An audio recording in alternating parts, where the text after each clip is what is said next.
The 9,421st meeting of the Security Council is called to order.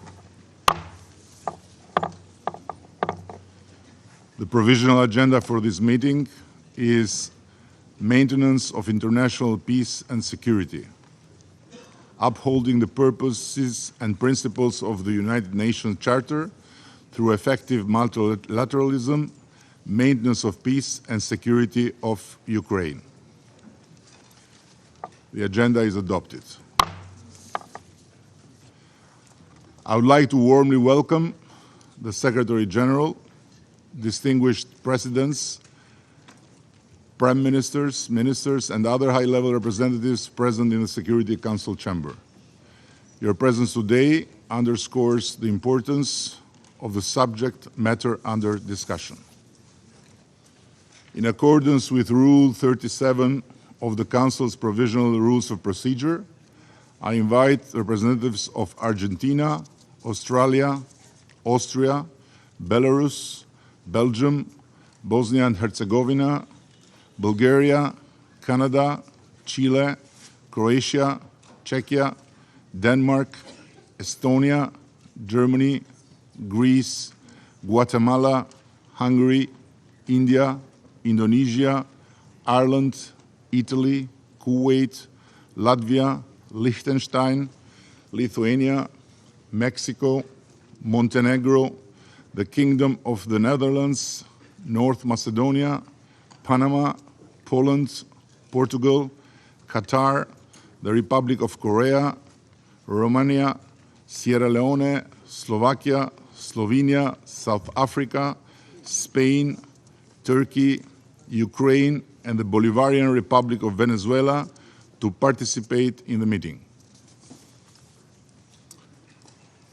In accordance with Rule 39 of the Council's Provisional Rules of Procedure, I also invite the following briefers to participate in this meeting. His Excellency Mr. Charles Michel, President of the European Council. His Excellency Mr. Bujar Osmani, Chairperson in Office of the Organization for Security and Cooperation in Europe. And His Excellency Grand Chancellor Riccardo Paterno di Montecupo, Sovereign Order of Malta. It is so decided. I also propose that the Council invite His Excellency Archbishop Paul Richard Gallagher, Secretary for Relations with States and International Organizations of the Holy See, to participate in the meeting, in accordance with the Provisional Rules of Procedure and the previous practice in this regard. There being no objection, it is so decided.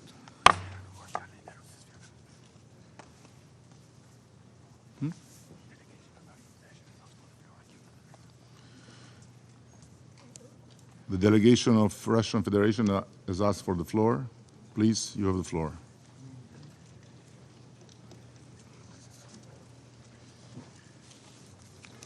Mr. President, you were hasty in saying the words, "It is so decided." We had two questions. First and foremost, we wish to ask you on what basis you propose to give the President of Ukraine, Vladimir Zelenskyy, the floor before members of the Security Council speak, many of whom also are represented at the level of heads of state and government.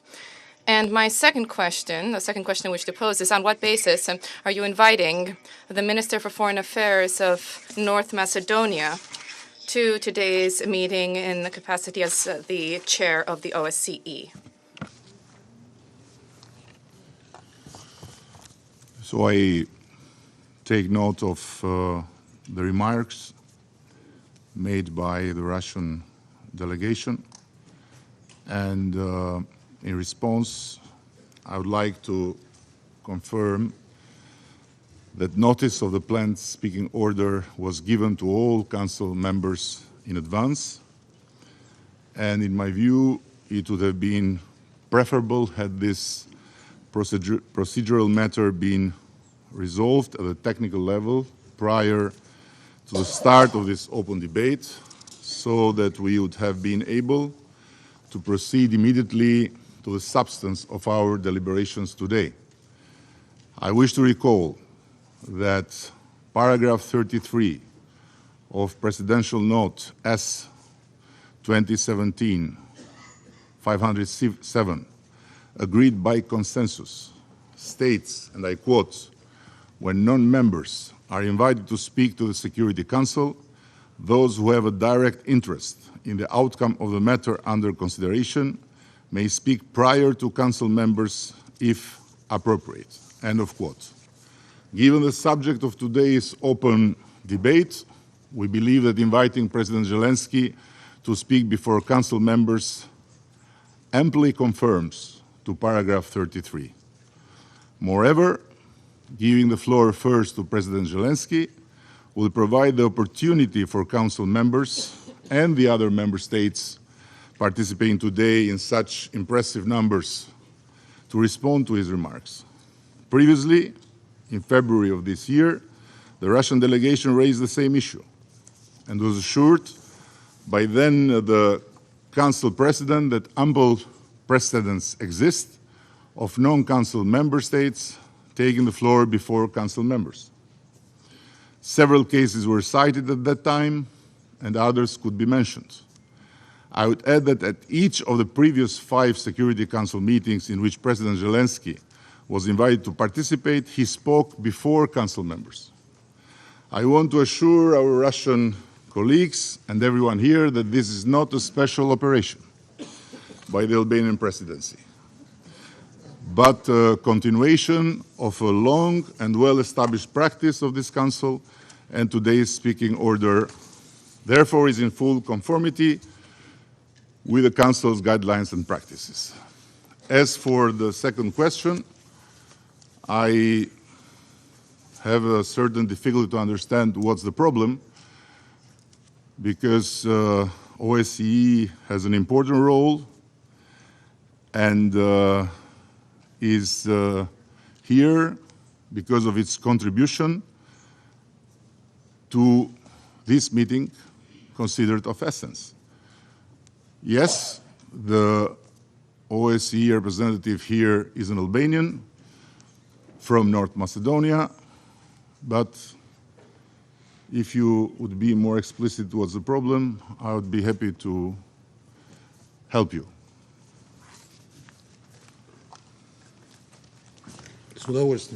With pleasure, Mr. President. We do not believe that the arguments that you have advanced are compelling. There are a number of members of the Security Council that will be represented in the hall today at the head of state level. You tried to explain why the Ukrainian president is being prioritized. However, the procedure, this has nothing to do with the procedure for the Security Council. You can understand the logic. When we discussed Somalia here, the president of Somalia spoke first here, but he was the only president from among those present. There are indeed precedents related to other files on the Security Council's agenda, and a specific practice has unfolded linked to the specificities of certain regions, which has nothing to do with the situation in Ukraine. I would like to warn you that if today you bang the gavel thereby implementing your decision, the Albanian presidency will be tainted with an egregious precedent of violating existing practice in the Security Council, established practice for the benefit of one delegation, which time after time continues to demonstrate with support from the West that their rules don't apply to it and everything is permissible. From the beginning, Western members of the Security Council 3 times pushed through the participation of Vladimir Zelensky in Security Council meetings through video link. This constitutes a blatant disregard for the authority of this key body. Leaders of other states find time in their schedule to travel in person to New York and to speak before the members of the Security Council. Over the course of the 75 years of the existence of the organization, the emergence and presence at the Security Council, speaking before the Council, was viewed to be a privilege. The same applies to statements from the lofty tribune of the General Assembly.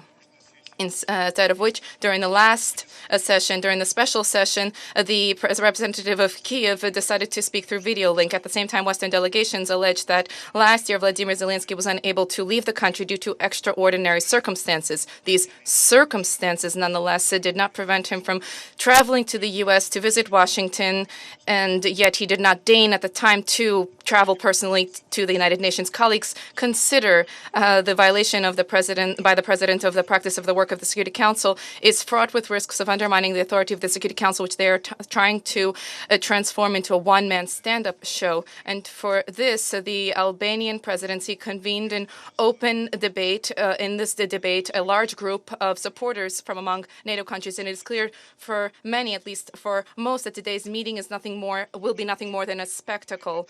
I would like to stress for protocol and for those who are trying to distort our position, we do not object to the participation of the Ukrainian president in this meeting, but this needs to be done in line with the rules of procedure and existing practice, according to which countries invited under Rule 37 speak after the members of the Security Council, especially when, as both members of the Council and a number of other representatives under Rule 37 are represented at the head of state and government level. Turning to the participation of the Albanian foreign minister and of North Macedonia, apologizes the speaker, as a current chairperson in office of the OSCE.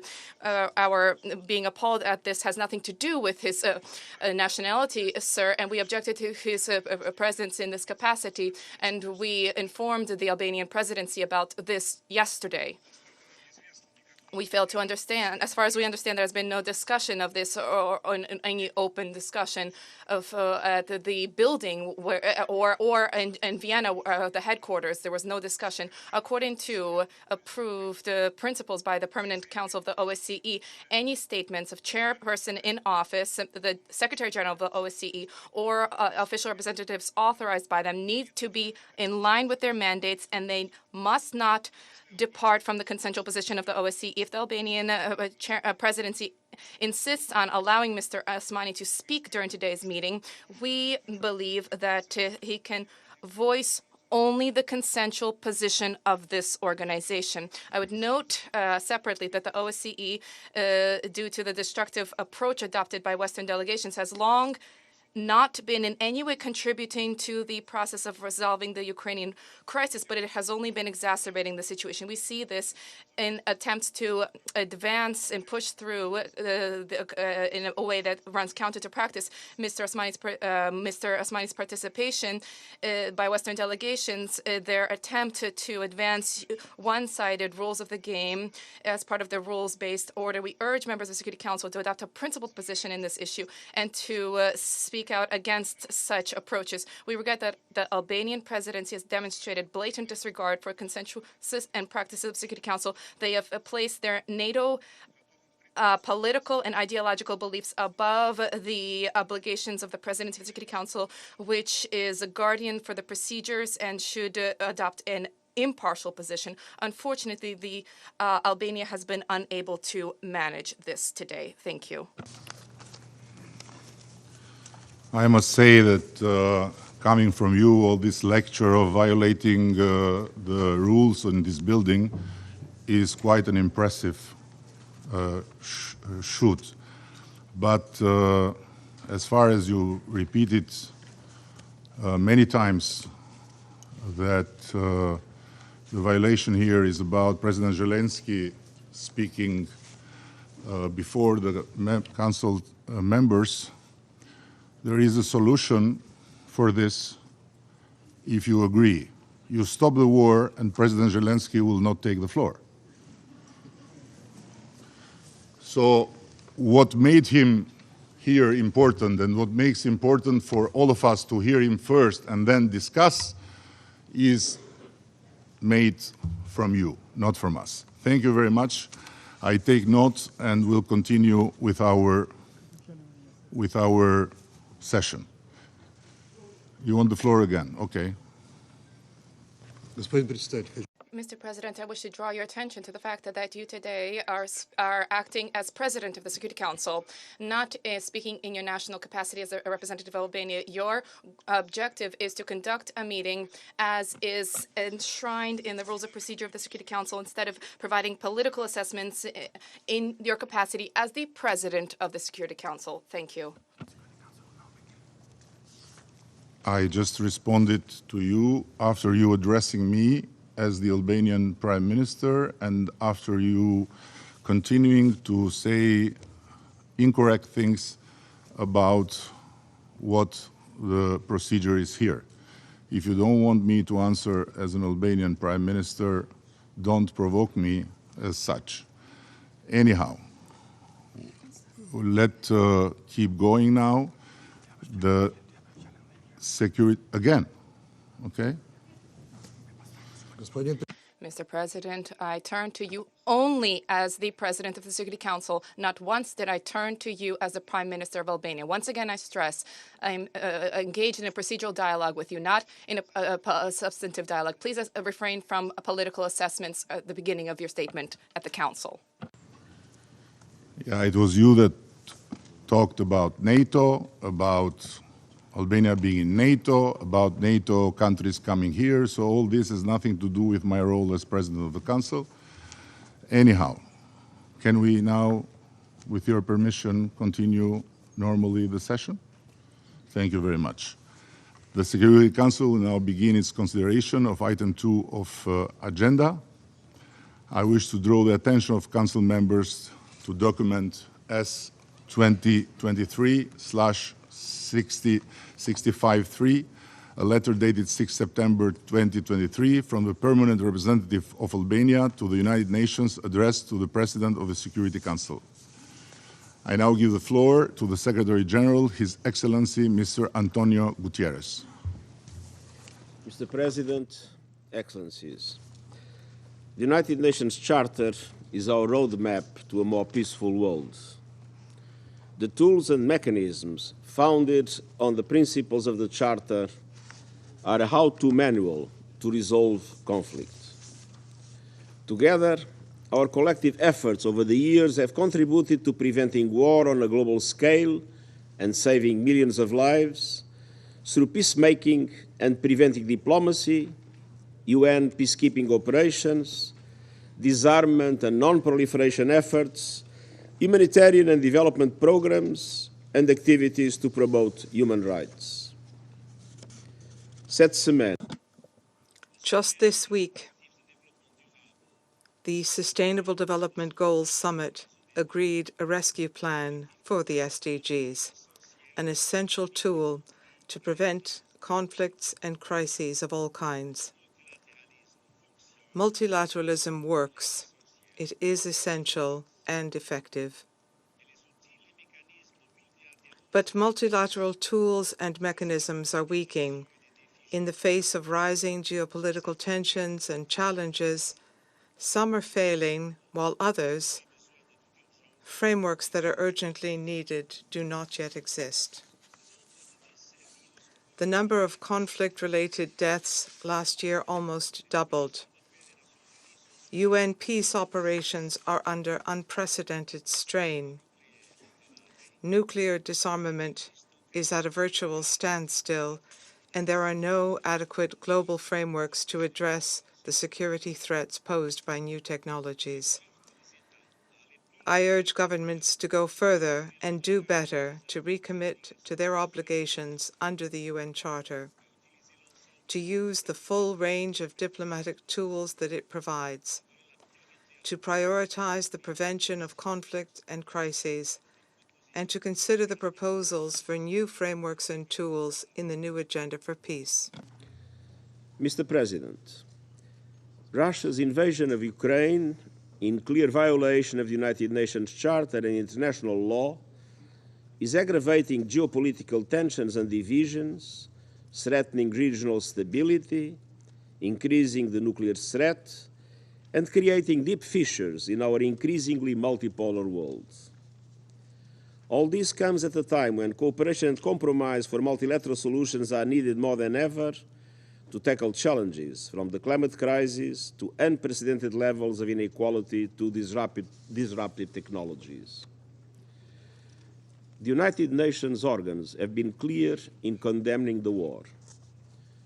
The General Assembly overwhelmingly approved one resolution demanding that Russia leave Ukraine, and the second rejected Russia's effort to annex Ukrainian territory. I have consistently and repeatedly called for a just and sustainable peace in Ukraine, in line with the Charter and international law, for Ukraine, for Russia, and for the world. Russia's invasion was followed by relentless, systematic attacks against civilians and civilian infrastructure and services, including health and education facilities. The war has killed or injured tens of thousands of civilians, destroyed lives and livelihoods, traumatized a generation of children, torn families and communities apart, devastated the economy, and turned vast areas of farmland into deadly minefields. Attacks on civilians and civilian infrastructure must stop immediately. Nearly half of Ukraine's population, some 18 million people, need humanitarian assistance and protection. More than 6 million Ukrainians have fled the country. The United Nations has worked collectively to mitigate the impact on people, both in Ukraine and around the world, and to support civilians. Our humanitarian programs have stepped up, distributing aid to more than 8 million people this year, in partnership with over 450 humanitarian organizations, half of them Ukrainian. The International Atomic Energy Agency has established a presence at Zaporizhia nuclear plant and other major Ukrainian nuclear sites to monitor safety, security, and safeguards. Together with the International Committee of the Red Cross, we successfully organized the evacuation of civilians from the Azovstal steel plant in Mariupol last year. Evidence of shocking and widespread human rights violations has been documented by UN agencies, including conflict-related sexual violence, arbitrary detentions, summary executions, mostly by the Russian Federation, and the forcible transfer of Ukrainian civilians, including children, to territory under Russian control or to the Russian Federation. This documentation is vital for accountability. And accountability for all human rights violations is crucial, in line with international norms and standards. Mr. President, the war contributed to an unprecedented surge in global food prices, threatening millions with hunger and poverty. Starting in July 2022, we succeeded in mitigating that impact through the Black Sea Initiative and the Memorandum of Understanding between the UN and the Russian Federation. During its one-year period of operation, the Black Sea Initiative, together with Memorandum of Understanding on facilitating exports of Russian food products and fertilizers, helped to reduce global food prices by over 23% from the record high reached in March last year. The Black Sea Initiative enabled the export of nearly 33 million metric tons of grain and foodstuffs and allowed the World Food Programme to transport 725,000 metric tons of wheat for humanitarian aid to countries including Afghanistan and Somalia. Under the Memorandum of Understanding, the United Nations delivered solutions on several of the most challenging areas of trade facilitation for Russian food and fertilizers, with continuous work on the remaining issues. We deeply regret that Russia ended its participation in the Black Sea Initiative in July of this year, and that immediately upon leaving, Russia launched a bombardment of Ukrainian ports and grain storage facilities on the Black Sea and the Danube River. Attacks against terminals and grain stores are unacceptable, and such assaults must end. Civilian shipping in the Black Sea has also been threatened. Further escalation could instantly shock the markets and destabilize the region. Volatility and uncertainty have already returned to international grain markets, while supplies from the harvest in Ukraine pile up. The bombardment is also undermining our efforts in the implementation of the Memorandum of Understanding with the Russian Federation. It has led many of those whose goodwill is needed, notably in the private sector, to question whether there is any real interest in returning to the Black Sea Initiative. We remain engaged with all parties, aiming to ensure safe and secure exports of grain and fertilizer from Russia and Ukraine, and these must be put on a stable footing without the repeated threat of interruption. I'm grateful to the government of Turkey for its contributions and urge all member states to support our efforts. Mr. President, the United Nations continues to work towards a just and lasting peace in Ukraine in line with the Charter, international law, and the resolutions of the General Assembly. I urge all countries to do their part to prevent further escalation and to lay the foundations for sustainable peace. We are fully committed to the sovereignty, independence, and territorial integrity of Ukraine within its internationally recognized borders. This war is already causing limitless suffering. Its continuation risks further perilous escalation. There is never an alternative to dialogue, diplomacy, and a just peace. Thank you. I thank the Secretary General for this briefing, and I now give the floor to His Excellency Mr. Volodymyr Zelenskyy, President of Ukraine.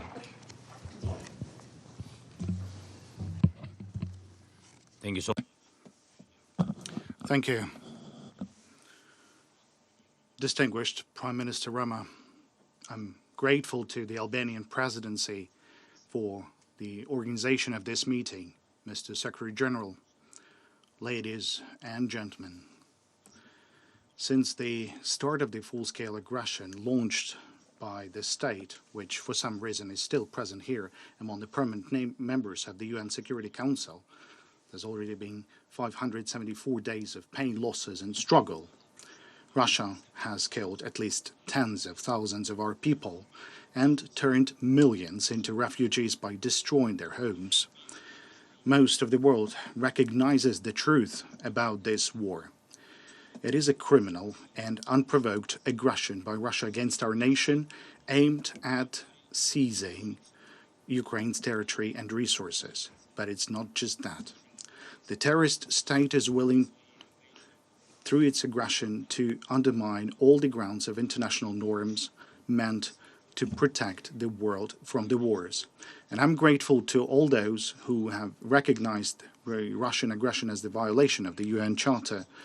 Ukraine exercises its right to self-defense, helping Ukraine with weapons in this exercise by imposing sanctions and exerting comprehensive pressure on the aggressor, as well as voting for relevant resolution, would mean helping to defend the UN Charter. The resolutions of the General Assembly have clearly recognized the fact that the only source of this war is Russia, but this has changed nothing for Russia in the United Nations. However, these are the situations that have changed everything for the UN. We should recognize that the UN finds itself in a deadlock on the matters of aggression. Humankind no longer pins its hopes on the UN when it comes to the defense of the sovereign borders of nations. World leaders are seeking new platforms and alliances that could reduce the disastrous scope of problems, the problems that are met here within these walls with rhetoric rather than real solutions, with aspirations to compromise with killers rather than to protect lives. Life should be defended uncompromisingly to ensure successful protection. But I would not be here today if Ukraine had no proposals precisely regarding some specific solutions. Yesterday, in my address to the UN General Assembly, I said that Ukrainian peace formula had become the basis to update the existing security architecture in the world, to restore the real power of the UN Charter and the rule-based international order.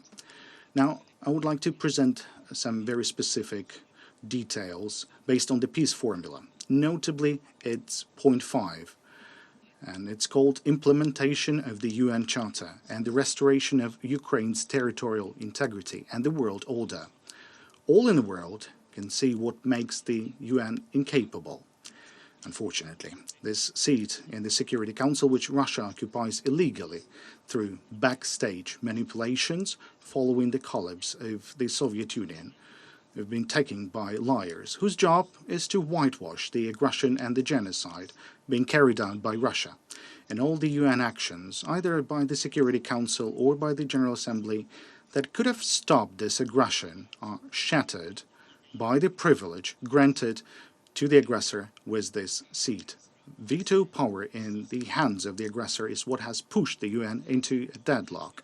Today, no matter what nation you might be, a nation with hundreds of millions of people, or a small nation, a nation that bravely defends its independence, or a country whose long history of independence can help others, a state in need of help, or a nation that could provide some genuine support, a state relying on its army, or a state considering the UN Charter, but not the army, as its first and last line of defense. Regardless of who you are, the current UN system still makes you less influential than the veto power possessed by a few and misused by one, Russia. That is to the detriment of all other UN members. These days, in the General Assembly, we can hear the word inequality too often. Inequality is mentioned by different nations, both larger and smaller. It is precisely inequality that renders the UN ineffective. I regret that so far the UN Security Council is just the largest and the most visible platform in the world. I believe and I know that UN is capable of more. I'm confident that the UN Charter can actually work for the sake of peace and security globally. However, for this to happen, the years-long discussions and projects on UN reform must be translated into a viable process of UN reform. And it should not be only about representation here in the Security Council. The use of veto power, that is what requires the reform. And this could be a key reform. That is something that can restore the power of the UN Charter. Ladies and gentlemen, 574 days of the full-fledged Russian aggression means 574 reasons for changes in this chamber. And the numbers of votes in favor of this challenge actually amounts to billions. The absolute majority of people in the world want to live in the world free of aggression. In contrast to all us, there's only a few obsessed individuals in Moscow. Veto right should not serve those who are obsessed with hatred and war. What we observe in the United Nations is an increasing support for the idea that in cases of mass atrocities against human rights, veto power should be voluntarily suspended. But we can also observe that Russia will not give up this stolen privilege. It is impossible to stop the war because all efforts are vetoed by the aggressor or those who condone the aggressor. It is necessary to bring this issue to the attention of the General Assembly. In the event of two-thirds of the votes reflecting the will of nations from Asia, Africa, Europe, both Americas, and the Pacific region, in other words, a global qualified majority, the veto should be effectively overcome, and such resolution of the General Assembly must be legally binding for all member states. The second step, the UN Security Council must be fully accountable to the nations of the world. I welcome the proposals of various leaders to expand the representation of nations in the Security Council. The composition of the permanent members of the Security Council should reflect the current realities, and justice. Ukraine considers it unjust when billions of people do not have their permanent representation in the Security Council. The African unity must be here permanently.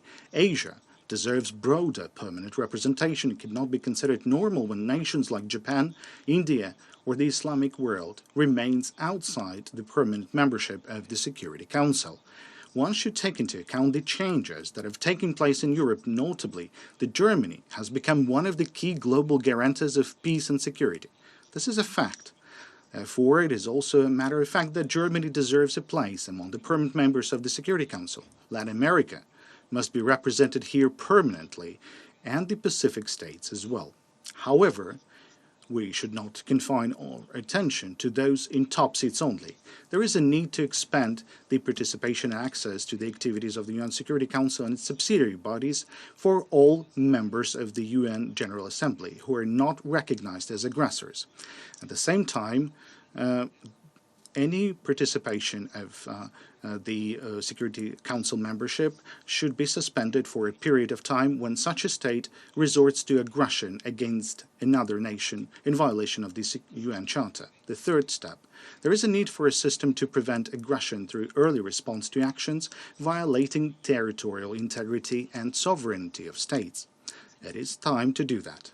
The nations of the world should agree on such a mechanism for responding to aggressions to protect others that everyone would want for their own security. The Russian invasion of Ukraine has shown what can serve such a mechanism.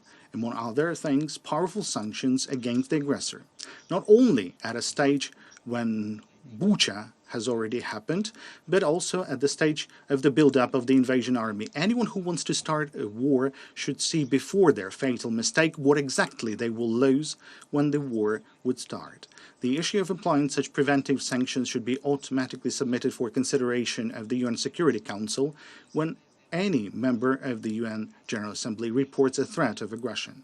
Ukrainian soldiers now are doing at the expense of their blood what the UN Security Council should do by its voting. They're stopping aggression and upholding the principles of the UN Charter. And now talking about the territorial integrity. This is an element of both the UN Charter and our peace formula that is inextricably linked to the issue of cleaning the territory from the occupiers. Occupation is an inexhaustible source of dynamite under the international rule-based order.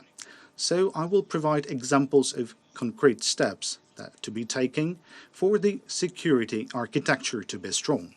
Using Ukraine as an example, very specific things, just like Ukrainians. First, complete withdrawal of all Russian troops and military formations, including the Russian Black Sea Fleet or its leaky remnants, as well as the withdrawal of all mercenaries and paramilitary formations of Russia from the entire sovereign territory of Ukraine within our international recognized borders as of 1991. Second, full restoration of Ukraine's effective control over the entire state border and exclusive economic zone, including the Black and Azov Seas, as well as in the Kerch Strait. In fact, only the implementation of these 2 points will result in an honest, reliable, and complete cessation of hostilities.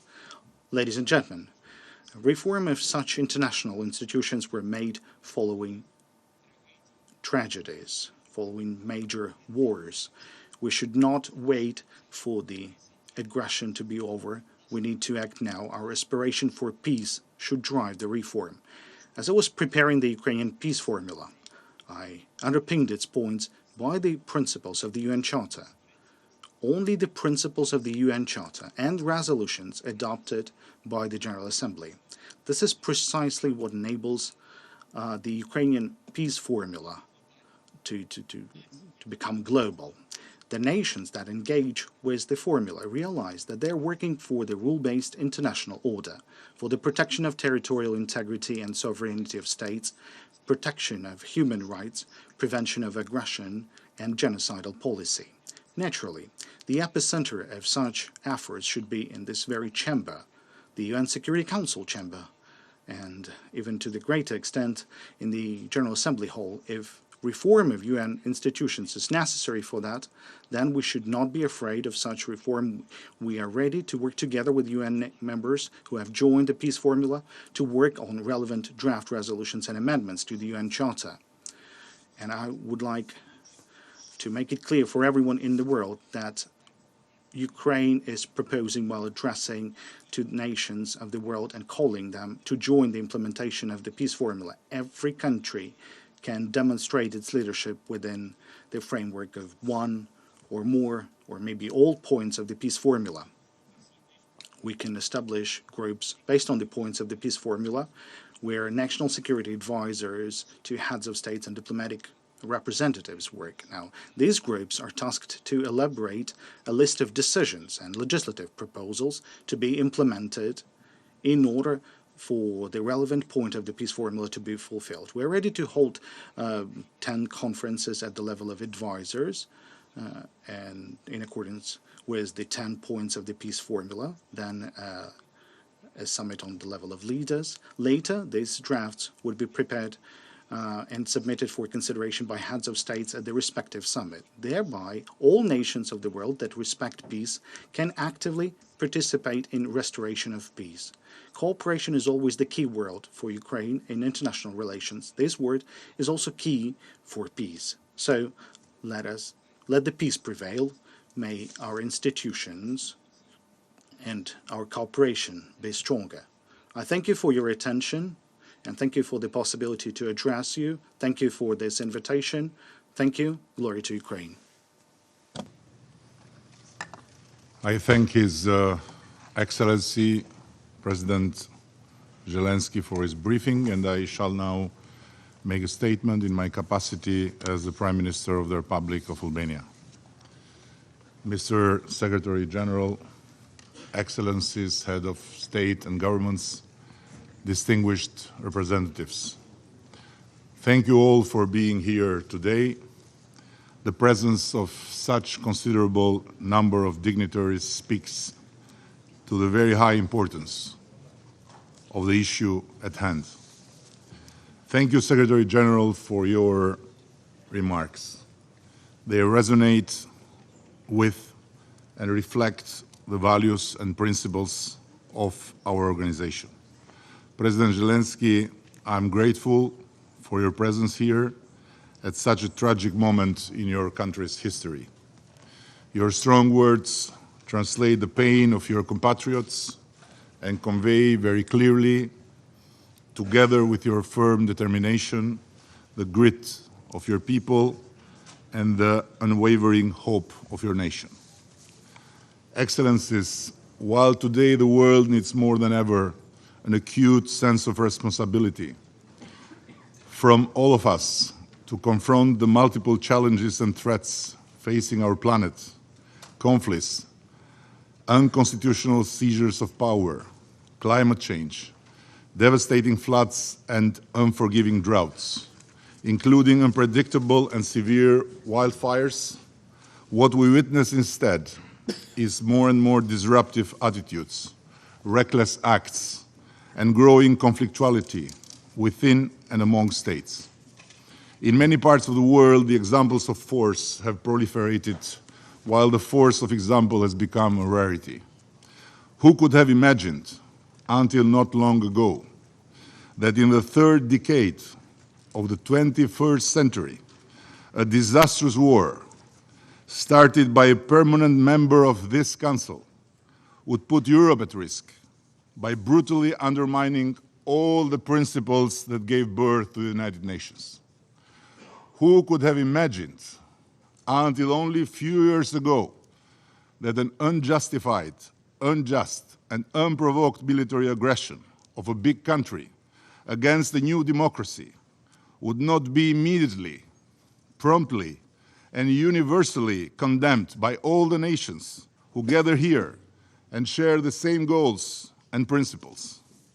How to understand the yes, buts, or calls on both sides with arguments in order to avoid calling a spade, and which refuse to call a brutal aggression by its only and real name, a man-made tragedy that is inflicting untold suffering to the Ukrainian people, but also reverberating across world regions, hurting growth, raising prices, and threatening with hunger and starvation hundreds of millions of people.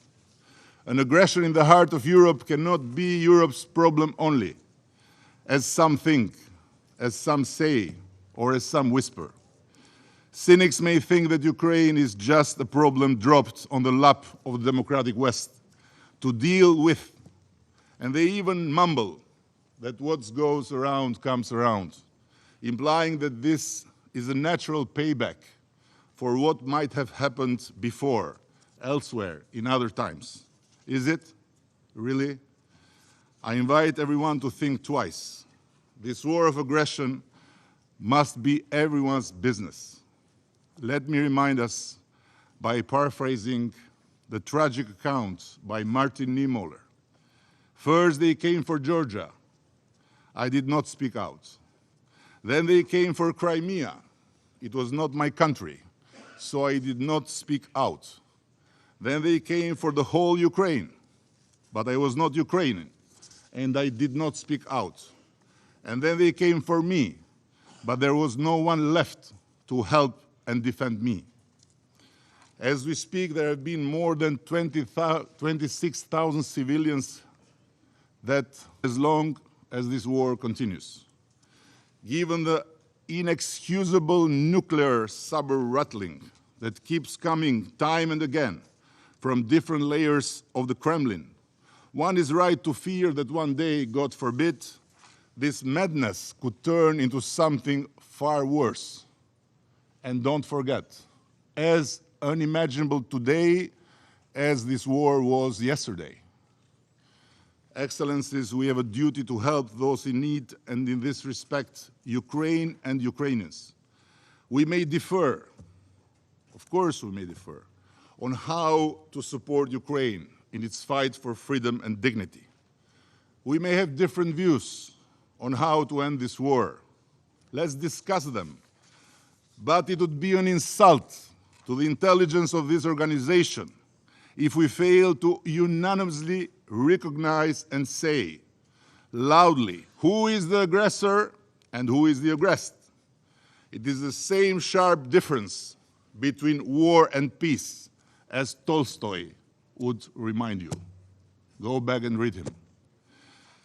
If we fail to admit this crystal clear truth, we are not only letting down Ukraine and its people, we are failing our core responsibility, compromising the future, and betraying all our children, from Brazil to Spain, from the Arctic to the Southern Pole.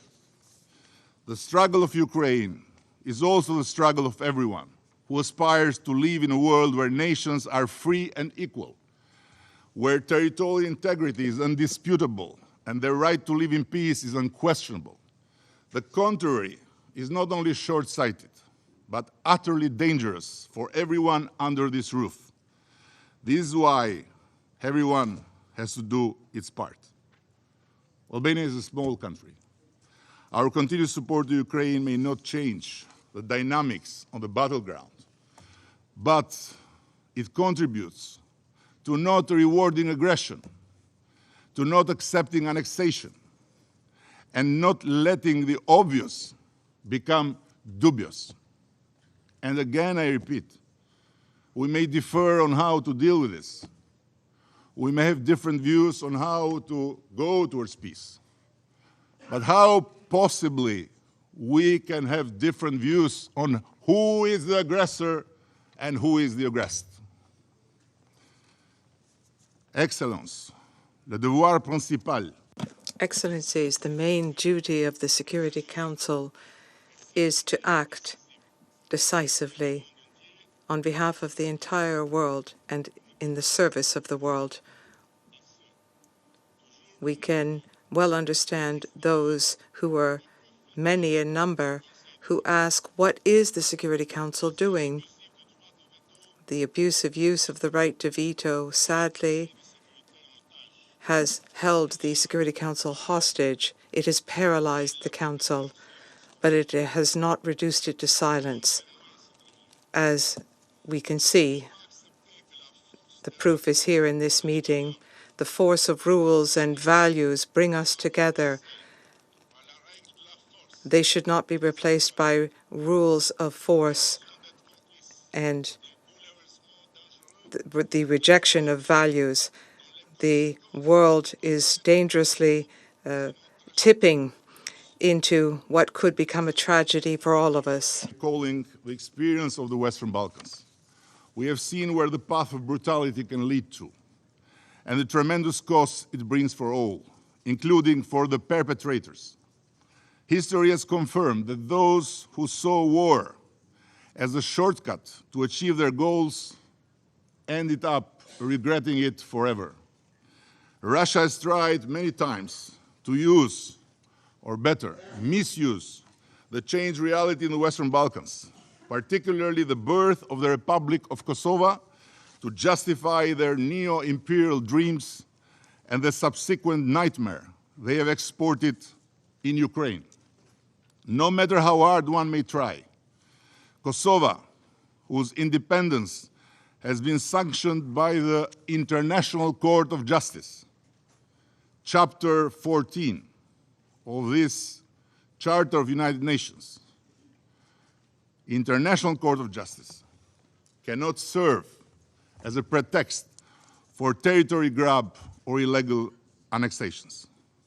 If today a lasting peace in our region is within reach, this has to do first and foremost with the lesson learned that the most efficient way to overcome the past and shape a common future is through cooperation, not through division, by promoting free movement of people, goods, services, capitals, not by raising artificial barriers, by building bridges for our kids to enjoy freedom and prosperity, whatever their language, whatever their race, whatever their nationality, not erecting walls for our ghosts of the past to seek and hide in endless blame games.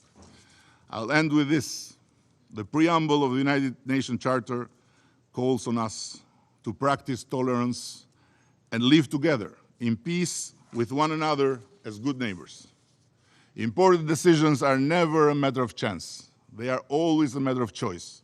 Albania has made its choice to stand for peace, development and progress, to stand with the aggressed, not with the aggressors, to stand with and to stand for Ukraine. Thank you. I resume now my function as President of the Council. I now give the floor to His Excellency, Mr. Guillermo Lasso Mendoza, Constitutional President of the Republic of Ecuador.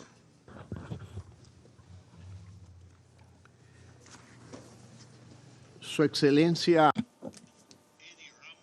Your Excellency Edi Rama, Prime Minister of the Republic of Albania and President of the Security Council.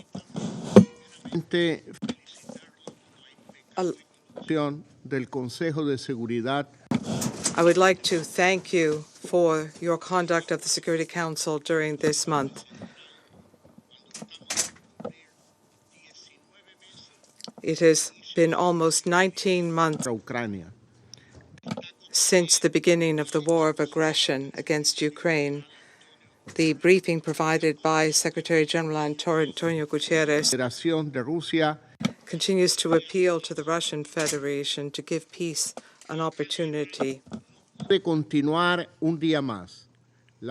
This war cannot go on yet another day. The Russian Federation must immediately suspend its military operations in accordance with the order of the International Court of Justice. The ruling of that court, the highest legal system in the world, on the 16th of March 2022. This prolonged war was initially denied and was called a mere special military operation. In addition to destroying Ukraine, costing the lives of thousands of people, it is undermining the very purposes and principles enshrined in the United Nations Charter, in particular that of territorial integrity.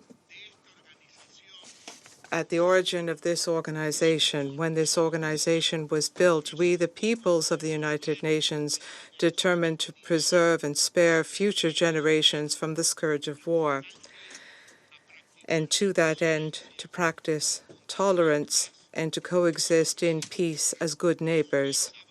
On that basis, the United Nations Charter was built. It is unique. Ecuador has said this before, and we would insist on this point again today.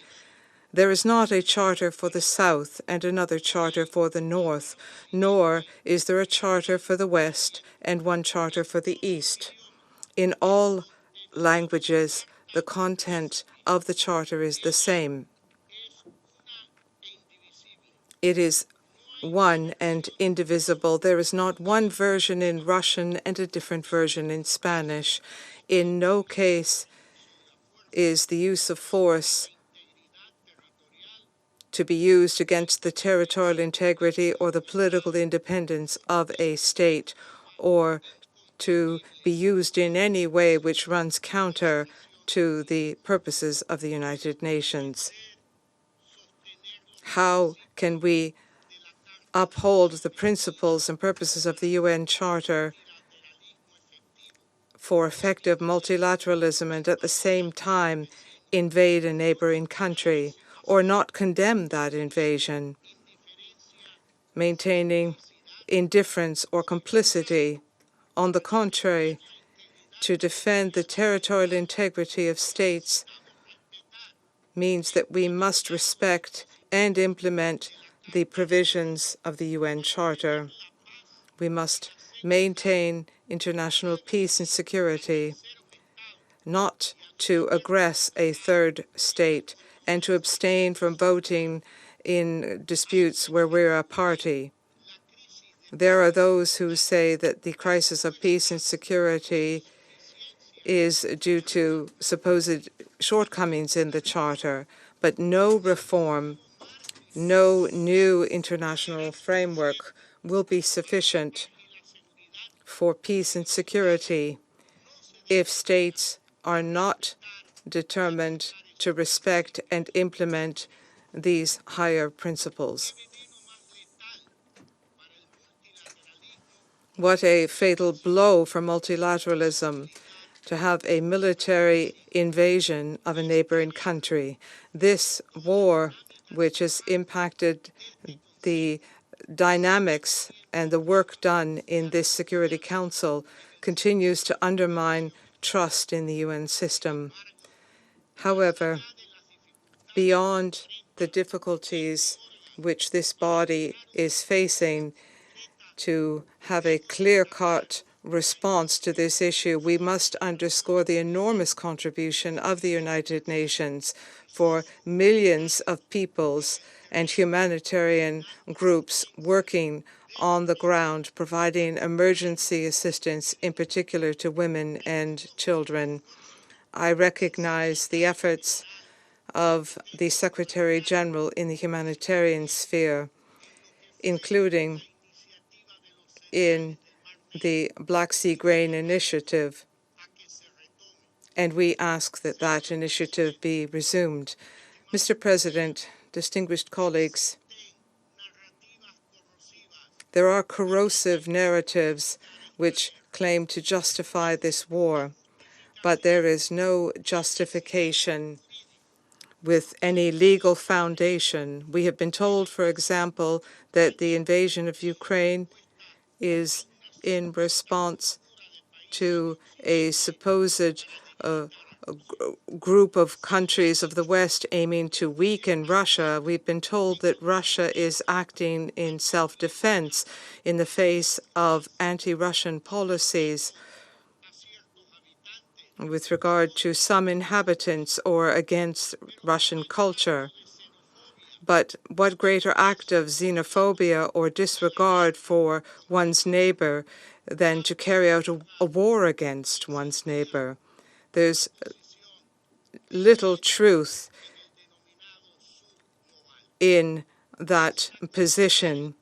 We need only look at the pattern of voting in the General Assembly when resolutions have been adopted on the territorial integrity of Ukraine with a vast, clear majority. Of course, there is no veto which can halt the force of the General Assembly when it comes to defending the territorial integrity of its members. And this majority is not a majority of alliances or partnerships, as some claim. Ecuador rejects any invasion, regardless of the country committing that invasion. Moreover, and in particular, if that country holds a permanent seat in this body. The Secretary General, Boutros Boutros-Ghali, affirmed that Only a power can impose order on chaos. It is the power of principles which transcend changing perceptions of coexistence in the short term. Ladies and gentlemen, among the hundreds of thousands of people who have fled war, there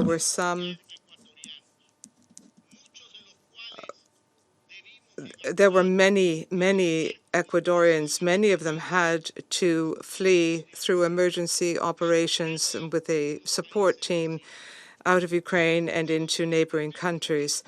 These people were some of the first people impacted by the serious humanitarian fallout of this invasion, which continues to worsen. Millions of people are now forced to leave their homes. They have been the hardest hit. Primarily women, girls, and boys are the ones who are hardest hit. This war has continued to have a global impact as well. It has exacerbated the nuclear threat. It has led to global food insecurity, and it has impacted economies, in particular the economies of developing countries. For all of these reasons, we appeal to the members of the Security Council, individually and collectively, to redouble our support so that the efforts and the good offices of the Secretary General can be played out on the humanitarian and political fronts so that we can work towards just peace based on territorial integrity and on the principles of the UN Charter immediately. Thank you very much. Thank you. Thanks to His Excellency Mr. Lasso Mendoza for his statement. I now give the floor to His Excellency Mr. Nana Addo Dankwa Akufo-Addo, President of the Republic of Ghana. Mr. President, I thank you for making me a part of this important meeting on how we can uphold better the purposes and principles of the United Nations Charter, with the unfortunate tragic events in Ukraine serving as a backdrop. I'm grateful to Secretary General Antonio Guterres for making a compelling case of the shared benefits we derive as member states when we choose to be peace-loving, as required by the Charter. Mr. President, none of us here in this chamber can claim not to be aware that our world is in a troubled place. The sharp differences in geopolitical competition among major powers and the intense convergence of the crises in the world, particularly of conflicts, climate change, inequality, unconstitutional changes of government, and unsustainable development, have undermined global trust and solidarity and unraveled the common logic that has prevailed since 1945, which is, it is better to suffer the inadequacies of the multilateral system for the greater good than to pursue the chaos of the unknown for national advantage. In this context, and being mindful of the reality that neither geographic boundaries nor political ideologies have been able to isolate any state from the burden of the prevailing crises, Ghana continues to hope in earnest for an end to the war against Ukraine and for the construction of a future marked by peaceful coexistence, mutual cooperation, and brotherly relations between the two neighboring countries. Indeed, the Russian Federation's aggression against Ukraine is plainly wrong, and we have said so on many platforms.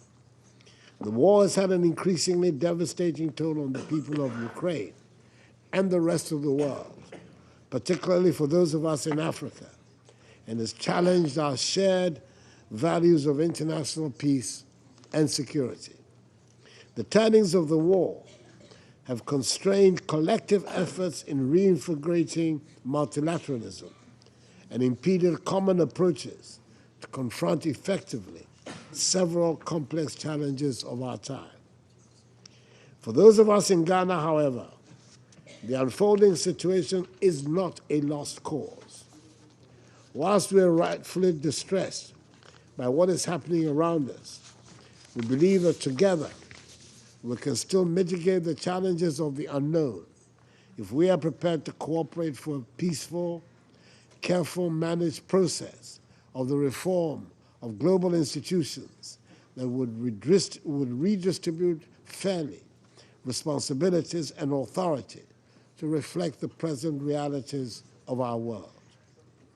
We also believe that history has a lesson to teach, and the painful lessons of the two previous world wars inspired the solemn commitments made by the founders of the United Nations to refrain from the use of force in their relations among states. That common understanding to replace force and might with the rule of law, cooperation, and the peaceful settlement of disputes underpins the purposes and principles of the United Nations Charter and remains valid if we are to avoid a Hobbesian state of affairs in interstate relations. We must thus work together strongly to reverse the growing fragmentation of our world and the elevation of nationalist ideologies and actions above commonly accepted rules. Violation of sovereignty and territorial integrity of states and attempts to normalize such violations or selectively apply the rules of international law and the Charter would only undermine the promise of the past and the hope for future generations. It is in this regard that Ghana continues to be a firm advocate for dialogue and diplomacy in resolving the Russian war against Ukraine. We do not do so because of want of a resolution of the dispute at any cost, but united in our belief with many others, we believe the only pathway for a comprehensive, peaceful, and sustainable resolution of the dispute is one that must be just and based on the Charter of the United Nations and international law. In taking a principled position on the conflict in Ukraine, Ghana has been concerned about the ramifications of the war on the global community and multilateralism. We therefore welcome the opportunity that the new agenda for peace provides, which is to reset our common understanding on how, among others, we relate with each other as states, can reinforce the preemptory norms of international law that have provided us stability for almost 8 decades, and find new ways of addressing old challenges that continue to undermine states and the sovereignty of nations. Mr. President, in support of the choices we need to make for a renewed and inclusive in multilateralism, I would want to share 3 key messages. Firstly, many of the organs and institutions established by the Charter, such as for the Security Council, continue to be relevant, but the Council's composition and working methods need renewal through the completion of the long outstanding reforms. In support of the Common African Position on Security Council reforms contained in the Azulwini Consensus, Ghana urges a transformation of the dialogue among member states to envisage an endpoint that delivers a Security Council that is representative and which also addresses the historical injustice done the continent of Africa. To overcome knotty discussions around the veto, we encourage the ongoing efforts to limit its use and the subsequent placement of a moratorium on its use that will lead progressively to its removal over a reasonable period of time. We cannot continue to have a Security Council that is structurally limited from being effective and yet demands universal acceptance for its decisions. As with many other things in life, with changes, we need to adapt, and with authority comes a responsibility that must be kept. Secondly, the peace of the world is indivisible and integrated with all other global arrangements beyond our collective security. Our efforts of preventive diplomacy must be comprehensive and broad-based. We need to be aware that, for instance, inimical economic and financial policies have an enduring impact on peace, and that global policies in the structure and functioning of international institutions cannot remove the centrality of peace from their raison d'etre. We must strengthen in a comprehensive and integrated manner our efforts in preventing the outbreak of violence or resurgence of new conflicts. Thirdly and finally, multilateralism at the global level must be accompanied by effective regional partnerships, partnerships that help to anticipate better threats to our common humanity, which prioritize specific means for resolving differences, and which cuts across regions to enhance its effectiveness when required. When we fail to leverage fully the potential of regional bodies, we can only have ourselves to blame when multilateral efforts at the global level are unable to deliver. In ending, I call again for peace in Ukraine and emphasize, as my delegation has often done in this Council, that there is no alternative to winning the peace in Ukraine. We hope the Council can help this United Nations to assume an enhanced role in support of peace efforts around the world, but in particular in Ukraine, for the benefit of all peoples. Mr. President, I thank you for your indulgence. I thank His Excellency Mr. Akufo-Addo for his statement. And now I give the floor to His Excellency Mr. Alain Berset, President of the Swiss Federation. Merci beaucoup. Thank you very much, Mr. President. Thank you, first and foremost, for organizing this debate, and I also wish to take this opportunity to thank the Secretary General of the United Nations for his remarks. But beyond his remarks, I wish to thank him for his steadfast, unstinting commitment to the advancement of peace, the advancement of dialogue, and especially when it is most difficult. Excellencies, ladies and gentlemen, first of all, the facts, and they are not positive. The times we live in are marked by the questioning of multilateralism, the multiplication of conflicts, and the deepening of inequalities. And there's a question, where's our responsibility? Where does our responsibility, our shared responsibility lie? Our responsibility, we who have convened here, at the very minimum, that is to recall the essential principles enshrined in the Charter of the United Nations. I've had a copy here, of course, and to fulfill the mandate which has been entrusted to us. This core text expresses our desire, our shared desire, the shared desire of all peoples to live in peace. And this text is a guarantor of universal values, the overarching principles of a multilateral order, sovereign equality of states, and a prohibition on the use of force, defense of human rights, including economic, social progress for people. And in this war, as we know, during war, the suffering of civilians is a common denominator. It is always civilian suffering. And international humanitarian law and imposes obligations upon us and upon all parties to conflict. As you are aware, Swiss is a depository of the Geneva Conventions. We are faithful to the long-standing tradition in this regard, and we are very much staunchly determined to uphold it and to ensure respect for international humanitarian law. And as members of the Council, we have committed to commit and implement this clear, unique mandate conferred upon us by the Charter of the United Nations, conferred upon all of us here, namely the maintenance of international peace and security. With Russia's military aggression against Ukraine, the Charter has been violated at a large scale. On a massive scale, yet session after session, Russia, a permanent member of this Council, has been denying its responsibility. Its responsibility for the thousands of dead and wounded in Ukraine, its responsibility for the millions of displaced persons, and finally its responsibility for all those plunged into deep insecurity wherever they are in the world, including, incidentally, in Russia. The consequences of this war, distinguished colleagues, ladies and gentlemen, the consequences of this war are planetary in nature.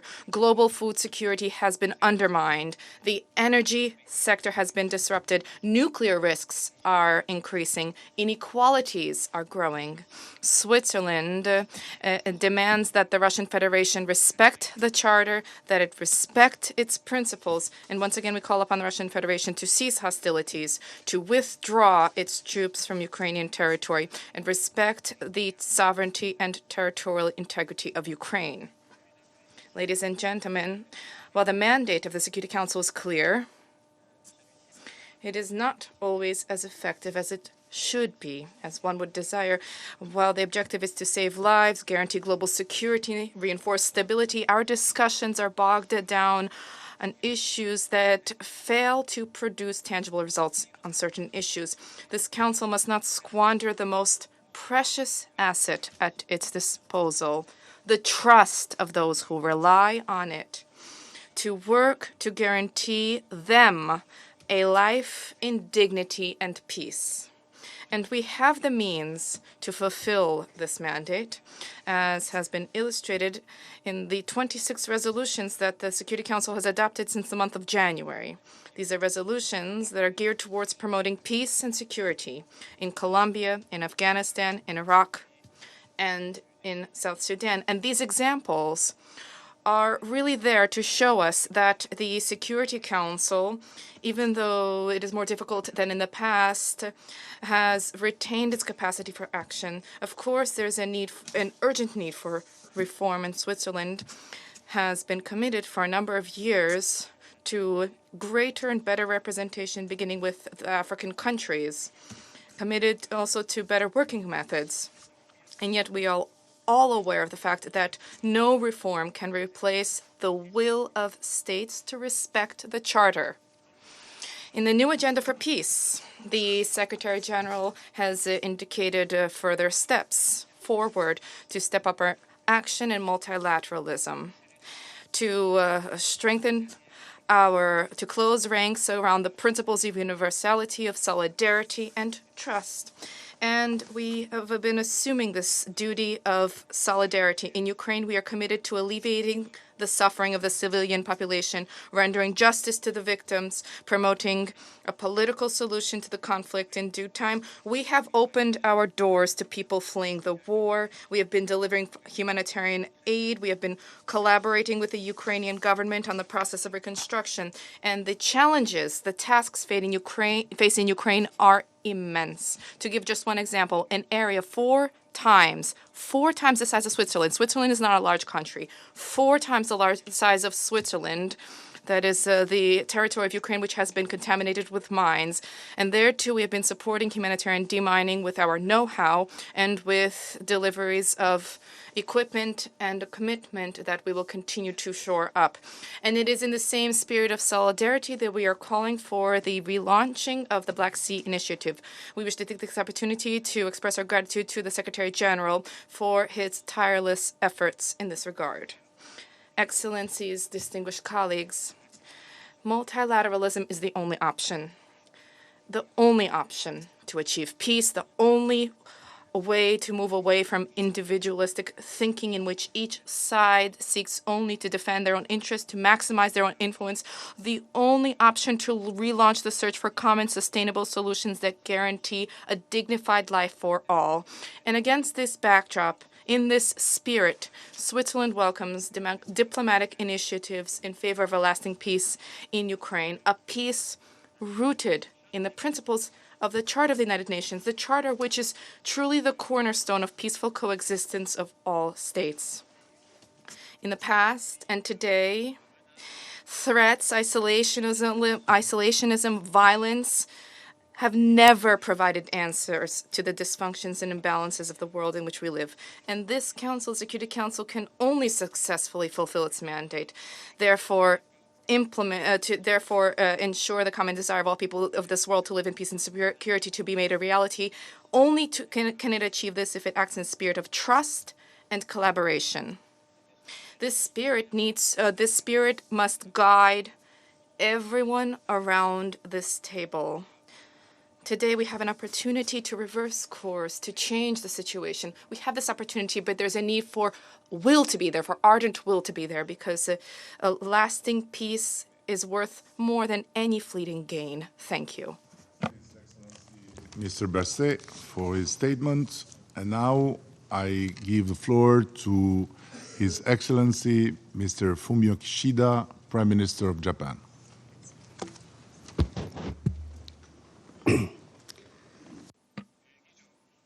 Mr. President, at the outset, I would like to commend the leadership of the Albanian Prime Minister Rama, for convening this high-level Security Council meeting on multilateralism and the situation in Ukraine. That is the foundation of international order.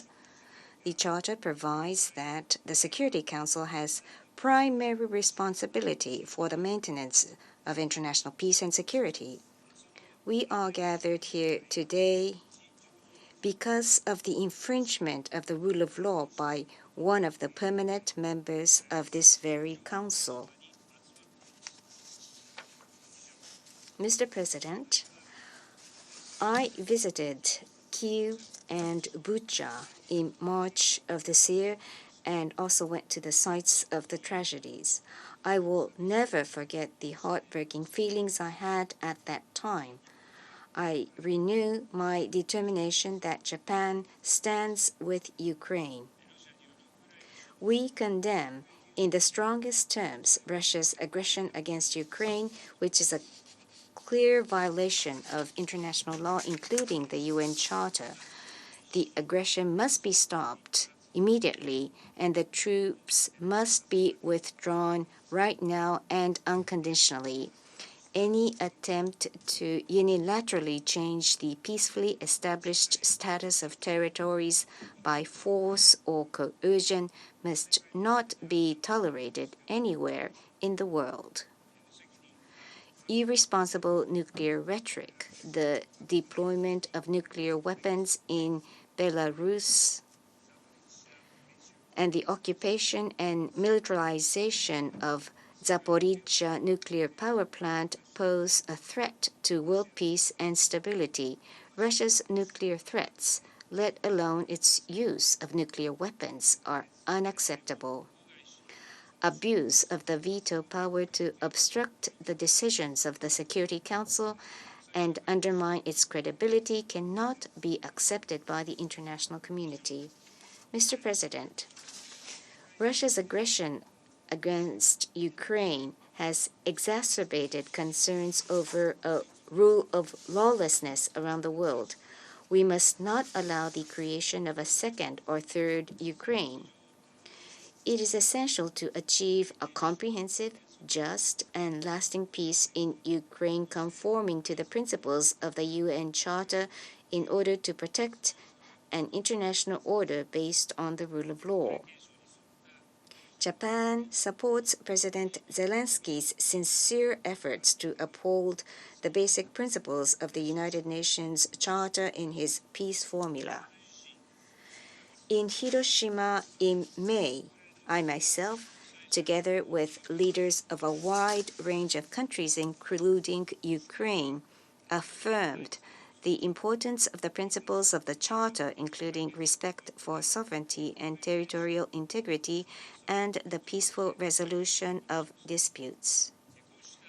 Following these discussions, 2 meetings of national security advisors on Ukraine were held.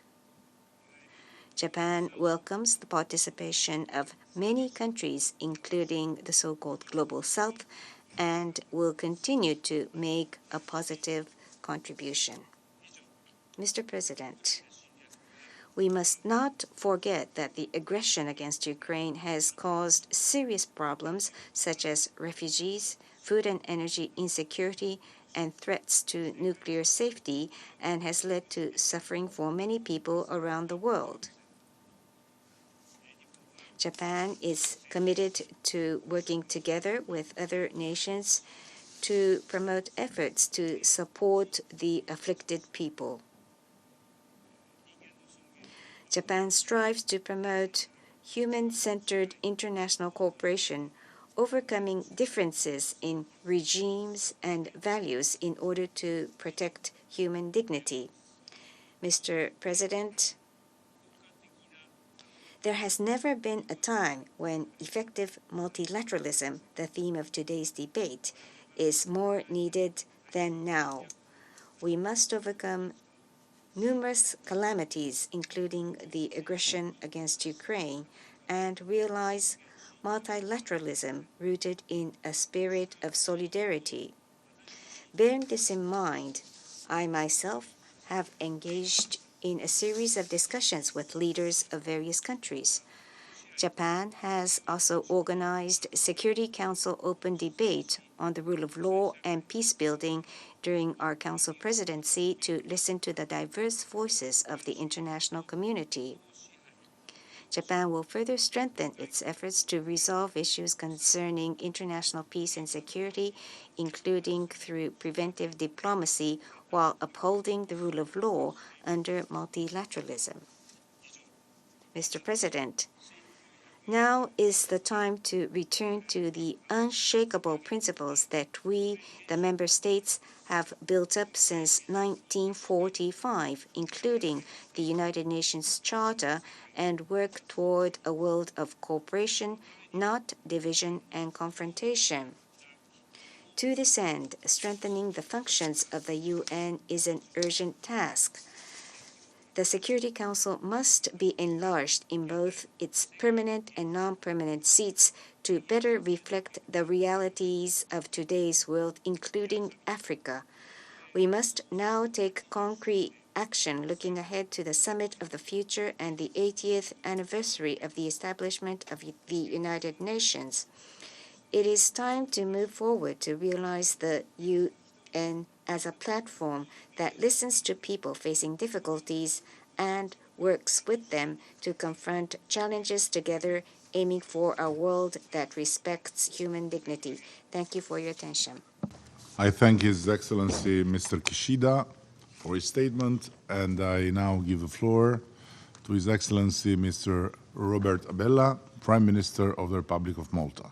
Thank you, Eddie, Mr. President, Mr. Secretary General, dear colleagues, excellencies, and also dear friends. First of all, I would like to kick off by thanking the Albanian presidency for having organized this high-level open debate of the Security Council. I also thank the Secretary General for sharing his thoughts with us earlier today. 12 years ago, soon after the outbreak of the Arab Spring, Malta had launched its bid to serve on the Security Council. That was a time, I remember, of turmoil, also instability in our immediate neighborhood, but also it was a time of hope and aspirations. The decision to embark on this journey stemmed from our commitment to the principles enshrined in the United Nations Charter. They are timeless and also universal and an integral part of our foreign policy. Our unwavering belief is that multilateralism, today's major theme that we are discussing, holds the answer to contemporary challenges, and that all countries should engage proactively to this end, and this served as our point of departure way back. Today, as elected members of this Council, these convictions continue to serve as our guiding light. Mr. President, we also defend the fundamental principles that unite us. We must promote our common values at a time when they are being aggressively undermined and threatened. We must protect them and adequately respond to any contempt for these values. At the same time, we must not lose sight of the fact that we are living in a world where conflicts, unfortunately, are on the rise. The nuclear threat still looms. The climate crisis is, unfortunately, spiraling out of control. Democracy and human rights are under a systematic attack. Global inequalities are deepening. Disinformation and misinformation campaigns are feeding as well as amplifying tensions. No country by itself can tackle these complex and existential challenges. They require our full and collective attention. Effective multilateralism is the only avenue to address these challenges in a decisive and holistic manner. Mr. President, if we are to reach these ambitious goals, we cannot resign ourselves to living in a world where might is right. Last year, the Russian Federation began its aggression against the Ukraine, violating its sovereignty and also its territorial integrity. These acts constitute a blatant violation of the United Nations Charter and also a violation of international law. They were overwhelmingly deplored and rejected by the General Assembly, who had called for Russia's immediate withdrawal of its military forces and the cessation of hostilities. This war profoundly undermines the multilateral system. It weakens and also destabilizes this very council. The immediate and long-term consequences of such actions by a permanent member of this council cannot be emphasized enough. And on the occasion of this debate, I reiterate Malta's full support for Ukraine's independence, sovereignty, and territorial integrity within its internationally recognized borders. I equally underline Ukraine's inherent right to self-defense as enshrined in Article 51 of the United Nations Charter. Ukrainian people have paid the heaviest price as a result of this unjustified and unprovoked war of aggression. It has led to another human-made catastrophe as the world was still struggling to find the path to normality following a crippling COVID pandemic. All wars are indeed devastating, and this is, of course, no exception. Lost lives are gone forever and will never be recovered. The scars of those wounded, injured, and traumatized by conflict never fully heal. Once the fighting is over, the road to recovery will still be a long and arduous one. Through its actions, Russia did not only bring war back to Europe's shores, it also generated a global food crisis that has seriously impacted mostly developing countries around the world. And while the Black Sea Grain Initiative allowed almost 33 million tons of grain to be shipped, Russia's unilateral decision to pull out of the deal has seen grain prices unfortunately soar up. Again, I once again state Malta's here uncompromising position that using hunger and food supplies as weapons of war is completely unacceptable. In closing, Mr. President, I reiterate and emphasize once again that there can be no peace in our future if the strong can trample on the weak. There can be no peace if international law can be brushed aside, if geopolitical interests so demand. There can be no peace if the rights of states and individuals can be suspended or revoked at any time. Malta's commitment to peace, dialogue, and multilateralism remain as strong as ever. We remain firm in our resolve to stay at the forefront of the defense of the United Nations Charter, no matter how difficult or disheartening circumstances may seem. We must never give up on peace. We must never give up on dialogue, and we simply cannot afford to do so. In this time of upheaval, our collective reply is to redouble and redouble and redouble our efforts and continue to invest in our multilateral system. In doing so, we must also reform this council to make sure it is truly fit for purpose in today's world. A council that is more transparent, more effective, more representative, more accountable, and also more democratic. Meanwhile, we remain convinced that the only step towards a lasting peace in Ukraine is for Russia to immediately cease all hostilities. It must unconditionally withdraw all its forces and also its military equipment from the entire territory of Ukraine within its internationally recognized borders. Thank you. I thank His Excellency Mr. Abella for his statement. Et je donne maintenant la parole à... I now give the floor to His Excellency Mr. Raymond Dongsima, Prime Minister of Gabon.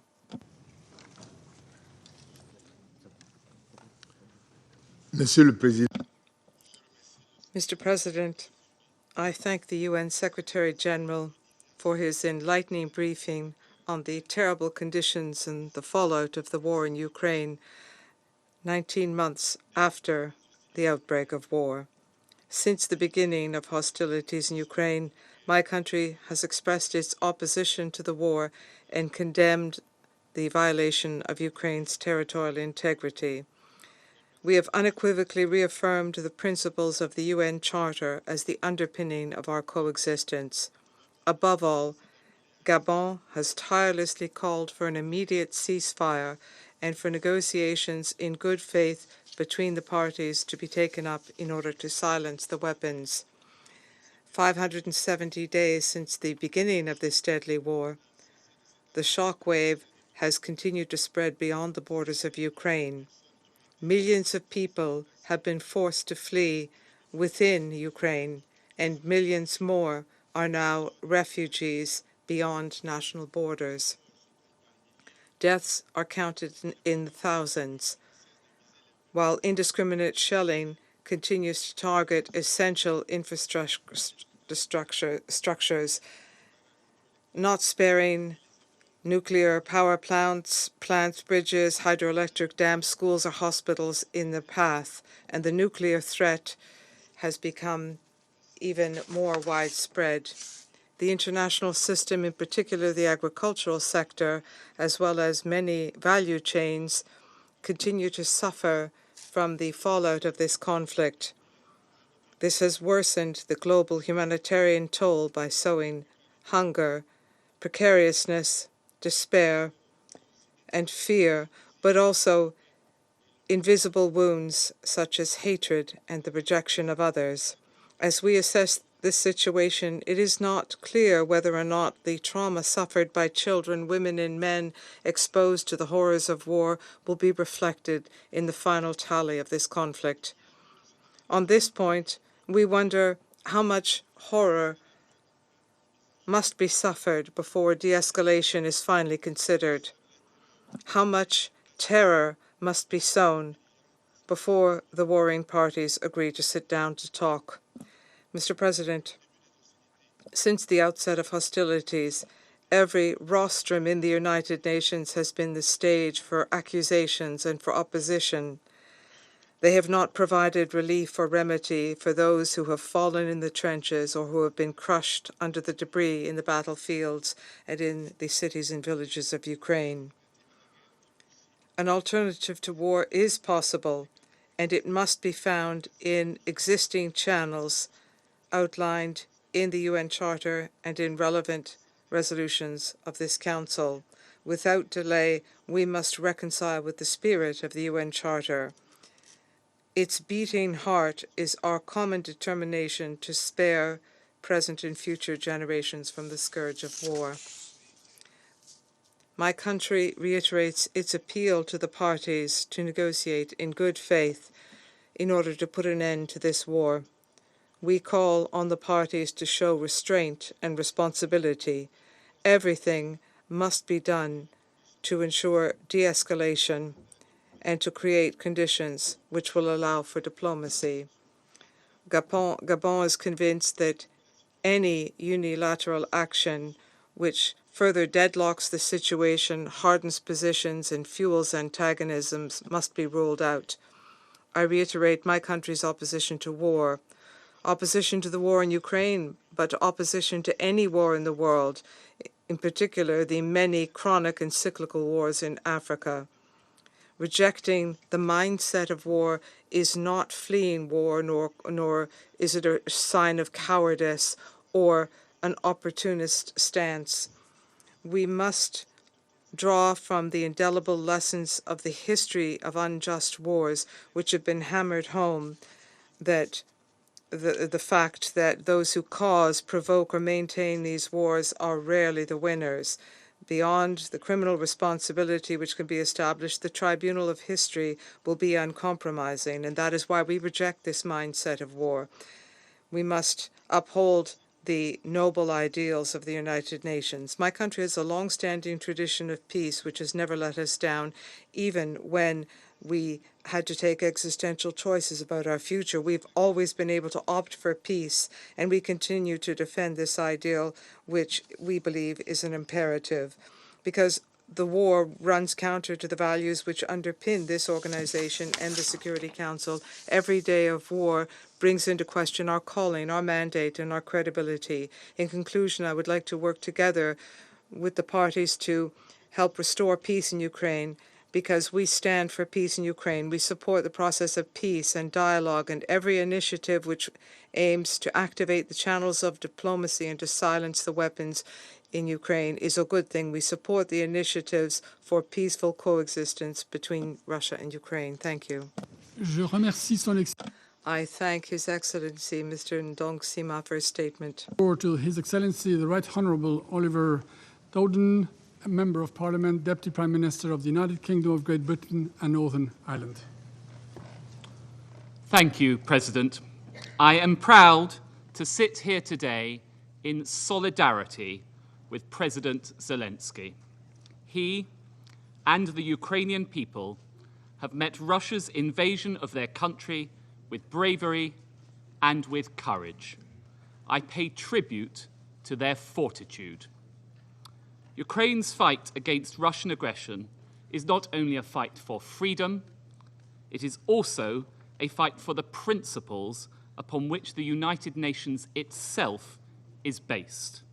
Principles underpinned by our Charter, which says that all state sovereignty is equal, that territorial integrity is inviolable, that disputes should be settled peacefully, and that we must protect those things together.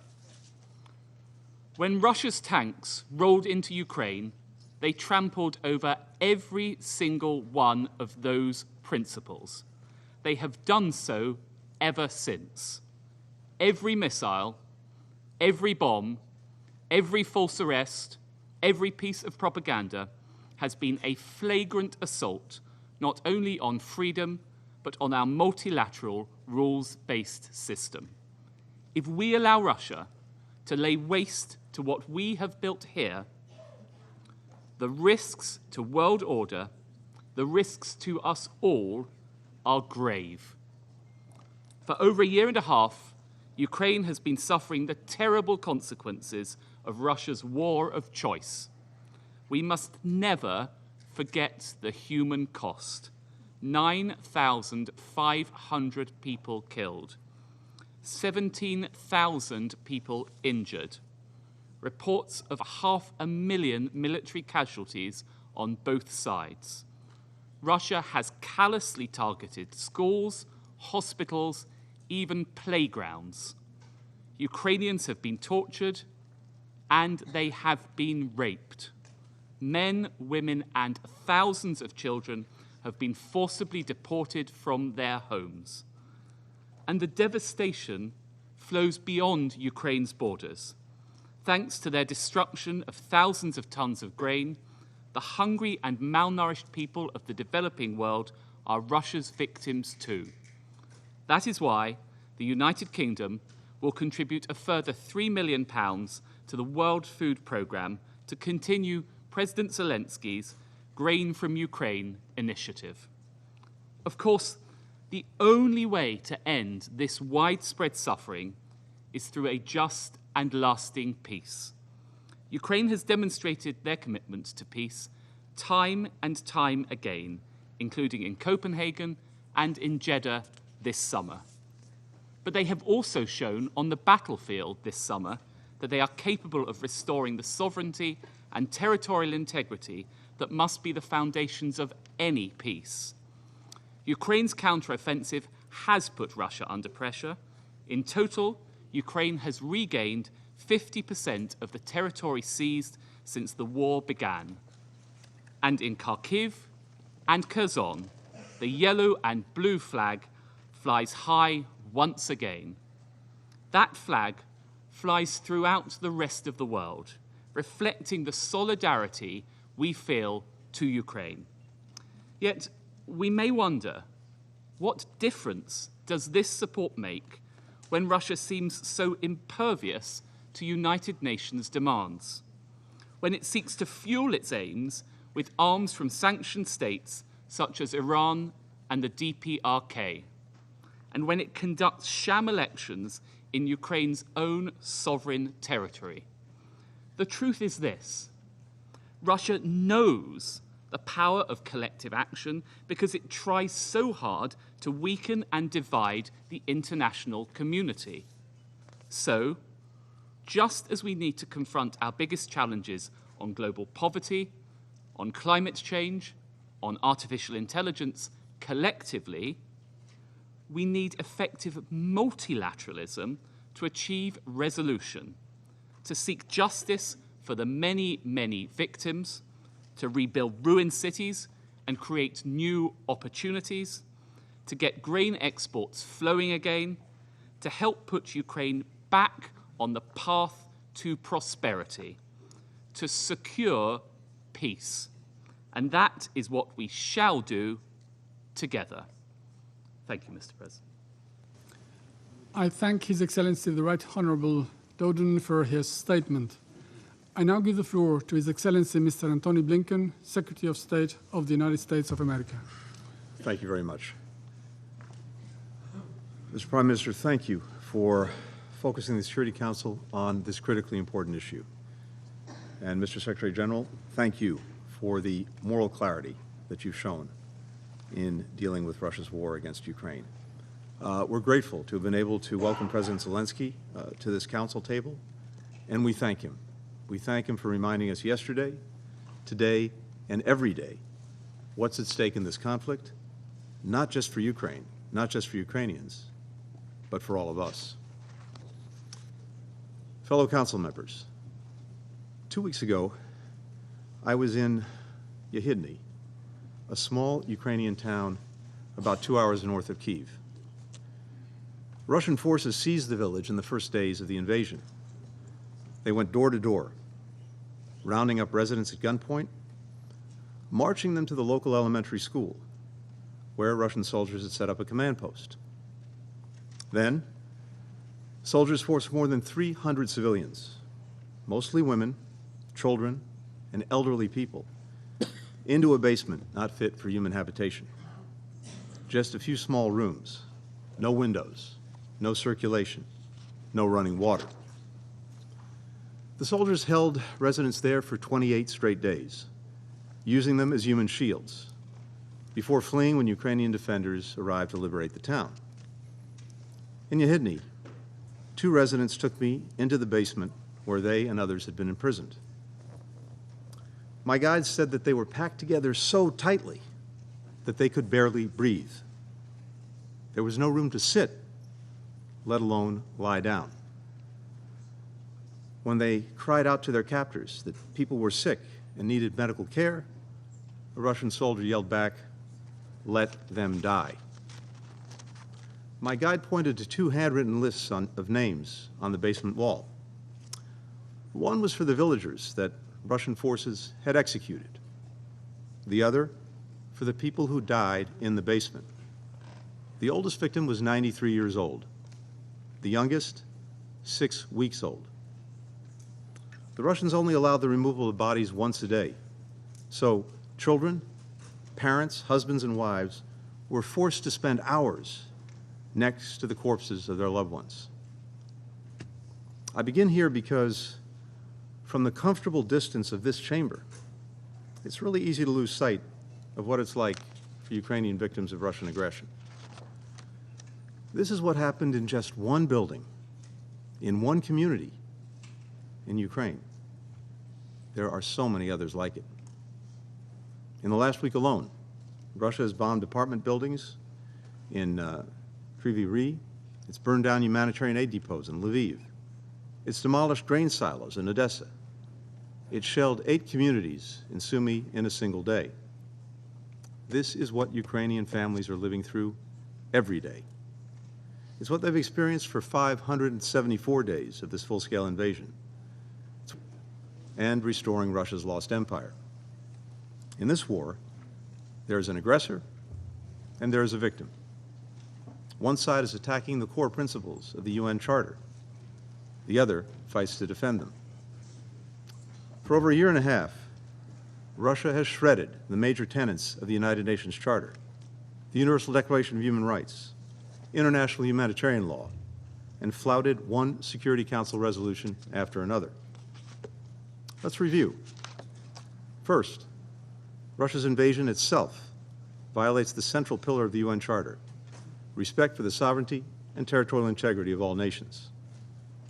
Second, Russia is committing war crimes and crimes against humanity in Ukraine on an almost daily basis. Third, Russia continues to engage in reckless nuclear saber-rattling, announcing that it's stationing nuclear weapons in Belarus and continuing to use Europe's biggest nuclear power plant and its employees as a shield for its aggression, risking catastrophic consequences. Fourth, Russia is weaponizing hunger. Thanks to the Black Sea Grain Initiative, brokered by the Secretary General and Turkey, approximately 33 million metric tons of grain reached global markets, driving down food prices around the world. Nearly 2/3 of the wheat exported through that deal went to developing countries.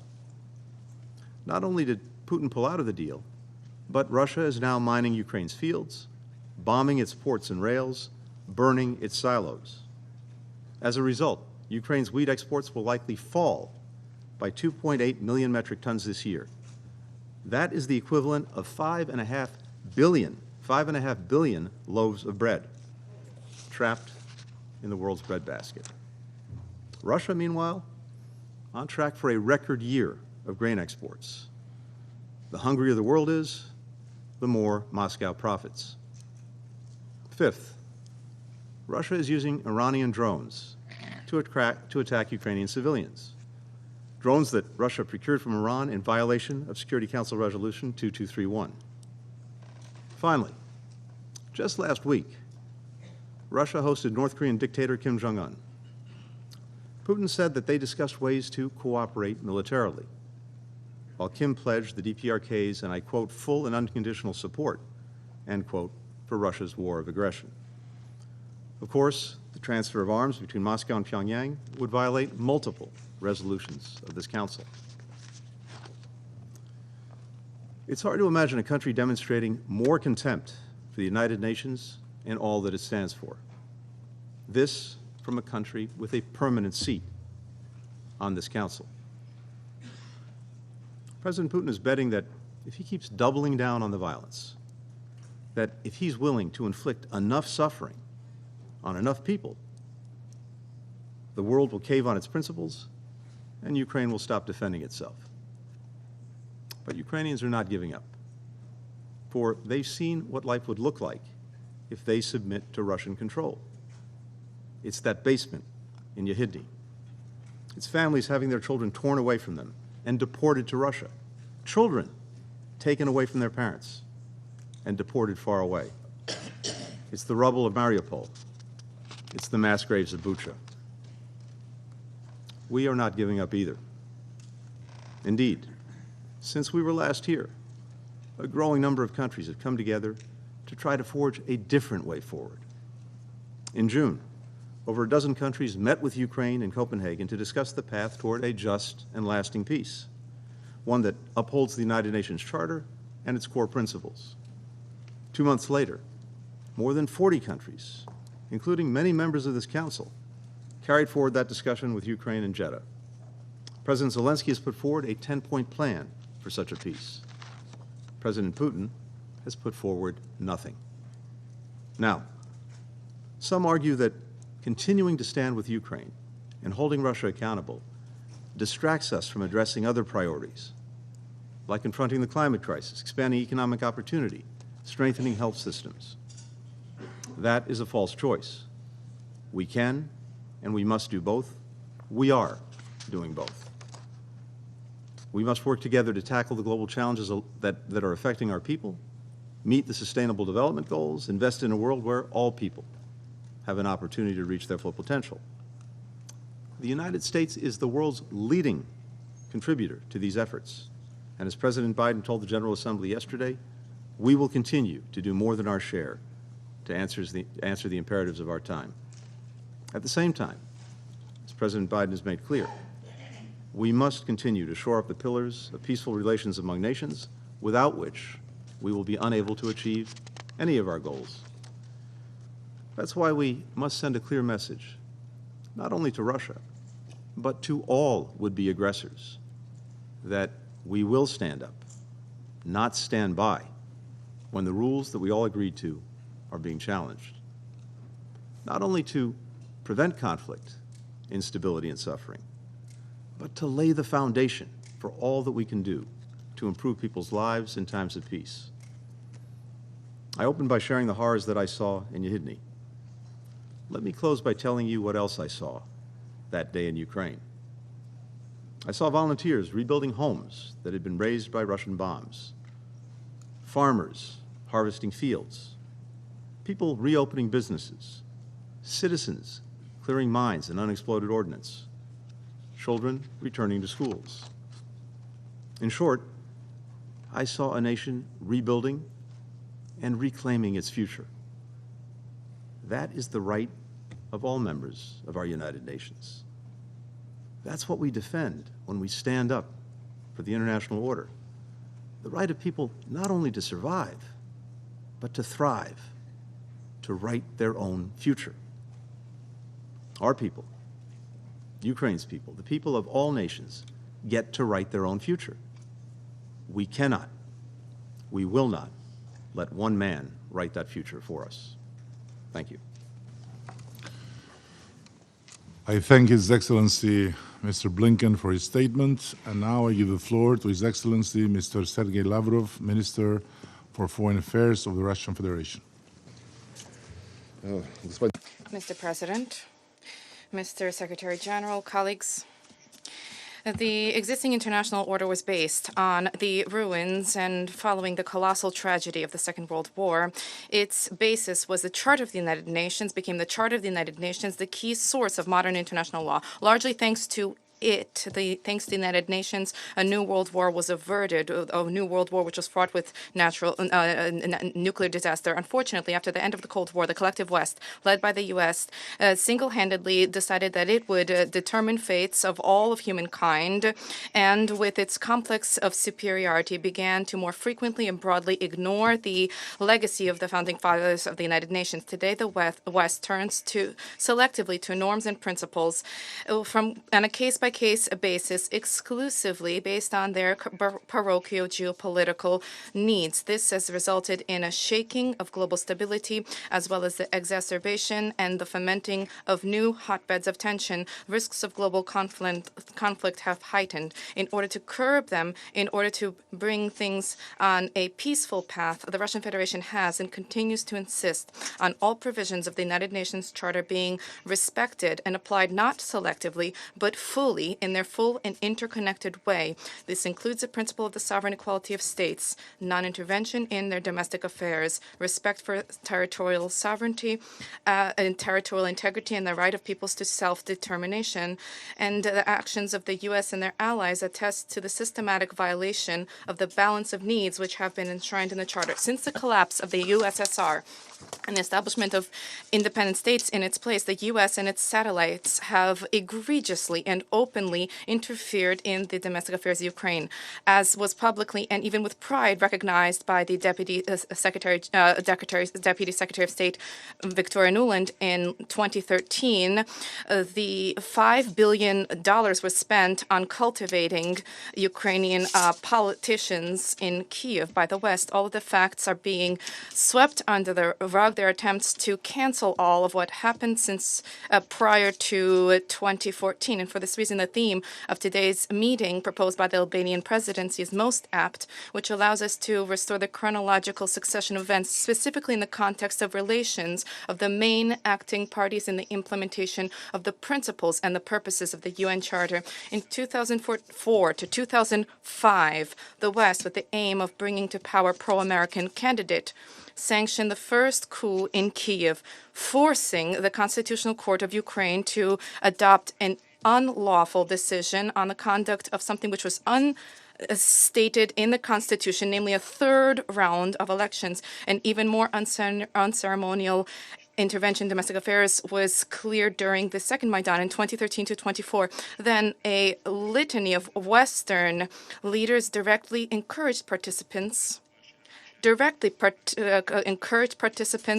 in anti-government demonstrations and acts of violence. The same Victoria Nuland discussed with the U.S. ambassador in Kiev the composition of the future government to be composed of putschists and the EU's real place in world policy. We all remember her obscene 2 words, showing that the EU swallowed this.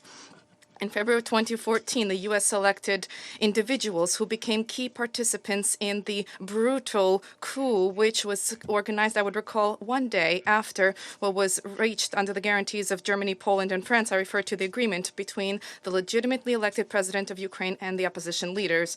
The principle of non-intervention in domestic affairs was repeatedly trampled upon. Immediately after the coup, the putschists announced that their top priority was to deny the rights of Russian language speakers in Ukraine, and the residents of Crimea and southeast of the country who refused to reconcile themselves to the outcomes of the coup were labeled terrorists. A punitive operation was unleashed against them. In response to this, Crimea and Donbass conducted referenda fully in line with the principles of equality and self-determination of peoples, which are enshrined in paragraph 2 of Article 1 of the UN Charter. Western diplomats and politicians vis-à-vis Ukraine have been turning a blind eye to this important norm of international law. They have been trying to take all the background and the essence of what has happened and trying to distill this to the inadmissibility of violation of territorial integrity. Let us recall in this connection, a UN declaration was adopted unanimously in 1970. This was a declaration on the principle of international law pertaining to friendly relations and cooperation amongst states.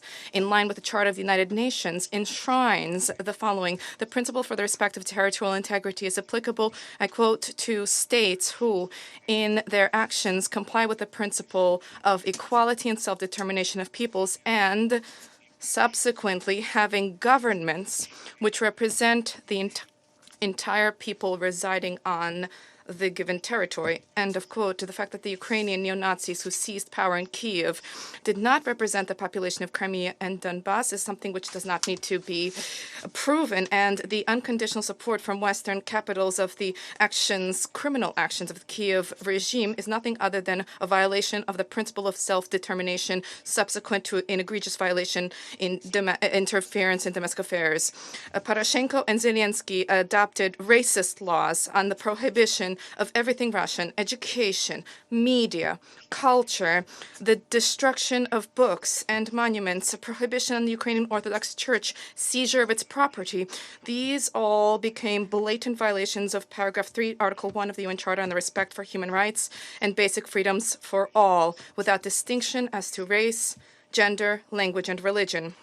Not to mention the fact that these actions directly ran counter to the Constitution of Ukraine itself, the Constitution which sets out the obligation of the state to respect the rights of Russian and other national minorities. When we hear calls for implementation of the peace formula to bring Ukraine back to the 1991 borders, a question arises, who is being called for this? Those calling for this, are they familiar with the statements of Ukrainian leadership about what they intend to do with the residents of the relevant territories?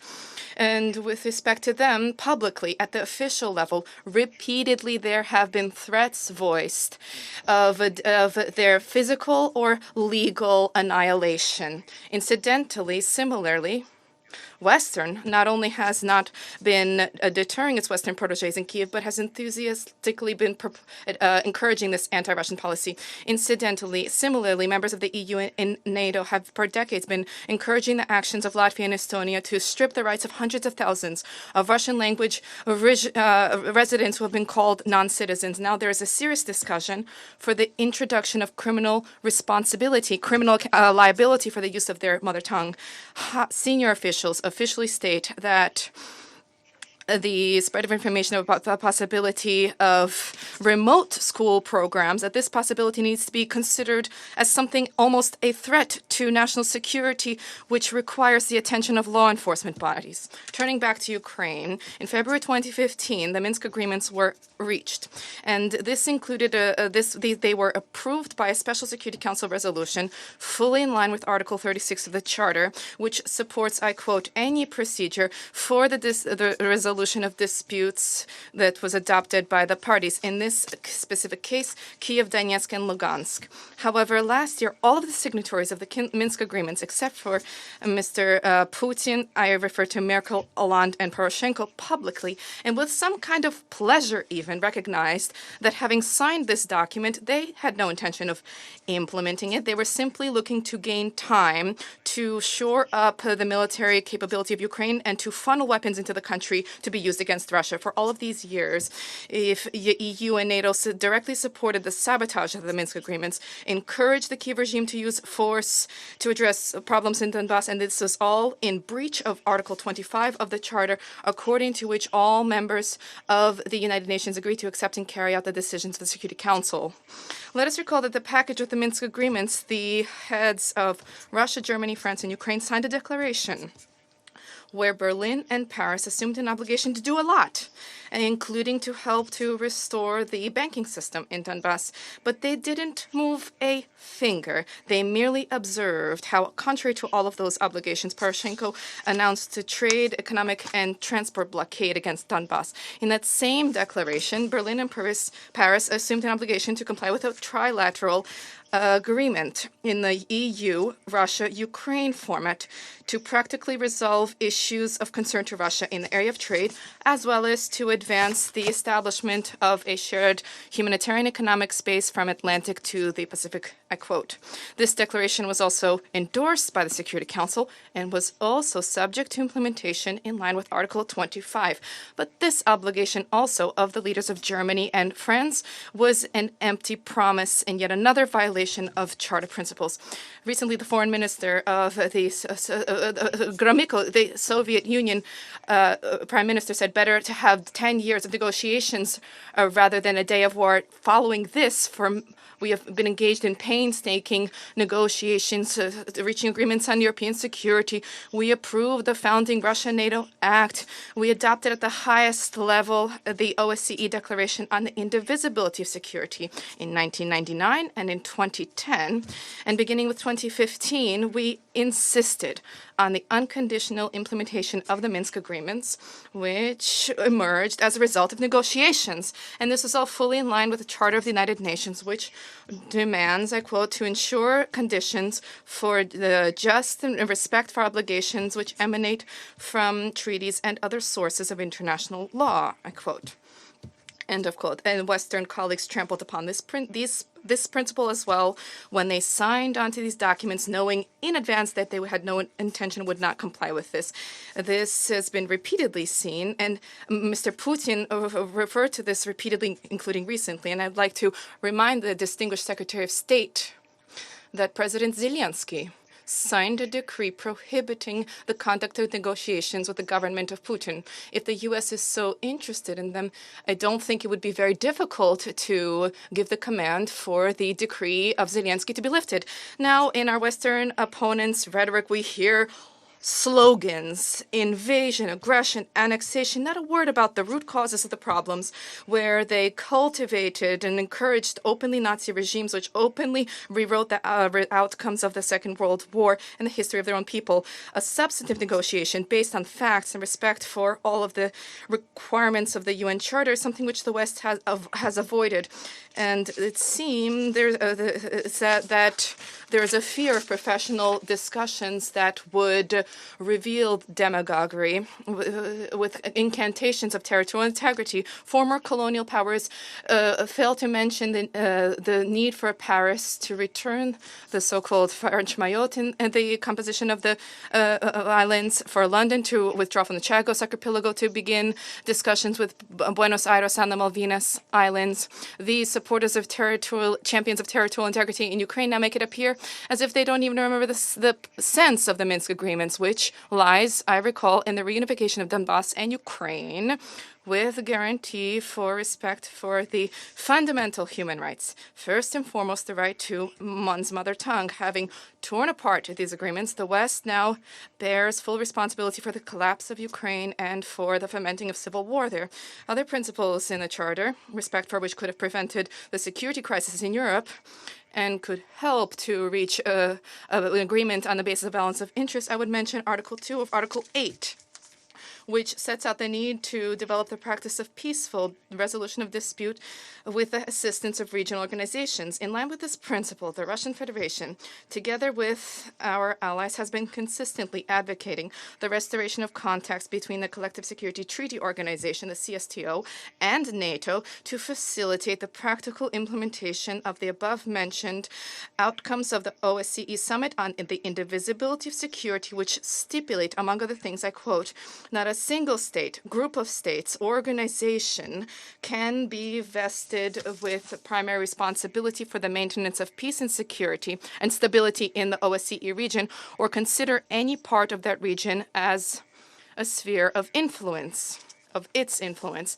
It's clear to all that this is specifically what NATO was doing in its attempt to create a full superiority and in Europe and now in the Asia Pacific. However, the repeated appeals of bodies of the CSTO to NATO were disregarded. The reason for such an arrogant position of the U.S. and their allies, as we see once again today, lies in an unwillingness to engage in any equitable dialogue with any party. If NATO had not rejected the proposal of the CSTO to cooperate, then perhaps we could have avoided numerous negative processes which resulted in the current European crisis, because Russia had been not listened to or deceived for decades. Today, at the proposal of the presidency, we are discussing effective multilateralism.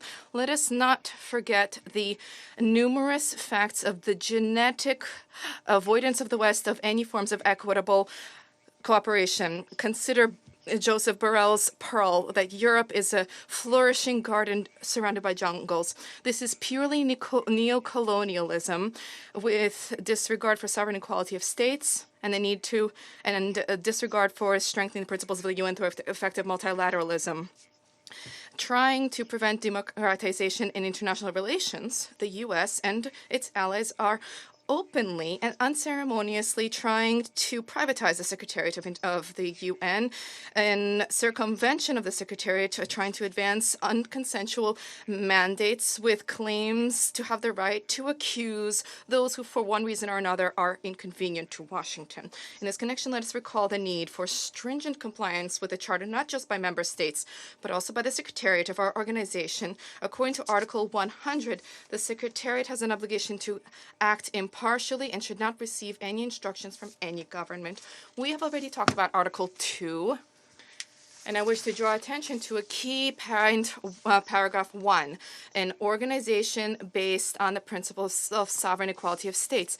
Building upon this principle, the General Assembly in the above-mentioned 1970 declaration reaffirmed, I quote, the inalienable right of each state to select for itself the political, economic, social, and cultural system without intervention from any side. End of quote. And in this connection, we have serious questions that arise about the statements which our distinguished Secretary General delivered on the 29th of March, that, and I quote, autocratic rule does not guarantee stability. This is a catalyst for chaos and conflict. And robust democratic societies are capable of correcting themselves, improving themselves. They can stimulate change, even radical change, without any bloodletting or violence. One cannot but recall the changes that were introduced by the aggressive misadventures of robust democracies in Yugoslavia, Afghanistan, Iraq, Libya, Syria, and many others. The distinguished Secretary General then said, democracies are the centers of broad cooperation rooted in the principles of equality, participation, and solidarity. End of quote. Worthy of note is that this was all stated, this was all announced by something Biden convened outside of the framework of the UN, the so-called Summit for Democracy. The U.S. administration selected the participants of this on the principle of loyalty. Loyalty not so much for Washington, but rather the Democratic Party, which rules in Washington, attempts to use a new formula to address issues directly contradict paragraph 4, Article 1 of the UN Charter, which sets out the need, I quote, to ensure the role of the organization as a center for agreeing on action for the achievement of shared goals. Contrary to this principle, many years ago, France, Germany, they proclaimed an alliance of multilateralists, where they also invited only those who were obedient. And this in and of itself once again points to the unshakable nature of the colonialist mentality and the view of the initiators of this meeting vis-a-vis the principle of effective multilateralism. In parallel, there was a narrative that was imposed about the European Union as the ideal of multilateralism. Now there are calls from Brussels to expand the membership of the EU as soon as possible to include specifically the Balkan countries. But most importantly, this is not about Serbia, not about Turkey, where for decades hopeless talks have been carried out for their entry, but rather this is about Ukraine. Joseph Borrell recently said that the Kiev regime needs to be accepted into the EU as soon as possible. Apparently, had it not been for the war, this would have taken years, and now there's a need to do so without respect for any criteria. Serbia, Turkey, and others, they'll wait, but the Nazis can skip the queue to enter the ranks of the EU. Incidentally, at the same Summit for Democracy, the Secretary General proclaimed that democracy emanates from the Charter of the United Nations. The first words of the Charter, "We the people," reflects a fundamental source of legitimacy, the consent of the governed. End of quote. It is useful to compare this premise with the track record of the Kiev regime, who, beginning with the coup in 2014 and the war being unleashed against its own people, against the millions of people who did not consent to rule by neo-Nazis and Russophobes, thereby undermining the territorial integrity of Ukraine. Those who, contrary to the Charter, divides humanity in democracies and autocracies, fail to respond to the question of what category they place the Ukrainian regime in. I won't wait for an answer. So there's a question about the relationship between the Security Council and the General Assembly. The Western aggressive clique has been peddling the theme of abuse of the right of veto, and not with an incorrect focus on members of the UN. They have reached the result. This was resulted in the situation that after every exercise of the veto, the General Assembly considers the matter. This is not a problem for us at all, because the Russian approaches to all issues on the agenda are open. Does not pose a difficulty for us to expound on our positions or lay them out yet again. And the right to a veto is an absolutely legitimate instrument which is stipulated in the Charter of the United Nations to prevent the adoption of decisions that would divide the organization. But if the procedure for discussion of the General Assembly of applications of the veto was approved, since this was approved, then why not consider why certain resolutions without any veto were adopted, including those many years ago, but are not being implemented, despite the provisions of Article 25 of the Charter? Why would the General Assembly not consider the reasons behind this? This includes resolutions of the Security Council of Palestine and the whole range of issues related to the Middle East, the JCPOA, Resolution 2202, which approved the Minsk agreements on Ukraine. Also worthy of attention is the problem linked to sanctions regimes. This is now a norm. The Security Council, after protracted negotiations, fully in line with the Charter, adopt sanctions against a specific country. Subsequently, the U.S. and its allies impose against that same state additional, supplemental, unilateral restrictions which did not secure the consent of the Security Council and are not included in its resolution as part of the agreed-upon package. This includes Another very egregious example, Berlin, Paris, and London just adopted a decision through their national legislative bodies, for example, to extend restrictions against Iran that were set to expire in October, which are subject to legal conclusion in line with Resolution 2231. So the Security Council has determined that they have expired, but those countries decide that they decide on the rules. After this, any adoption of a council of sanctions, there is a need to consider the question of the adoption of any sanctions by the Security Council not be overridden by the desires of others. Also important is for sanctions regime through the Security Council to be time-bound insofar as their being unlimited in nature deprives the Council of flexibility vis-a-vis the impact on the sanctioned government's policy. There's a need to consider humanitarian limitations of sanctions. For sanctions projects introduced at the Security Council should be accompanied by assessments about their consequences through consequences by humanitarian agencies of the UN, rather than being accompanied by demagogical exhortations of Western colleagues that ordinary people will not suffer. We see a deep crisis in international relations, and the lack of willingness to redress this situation by the West.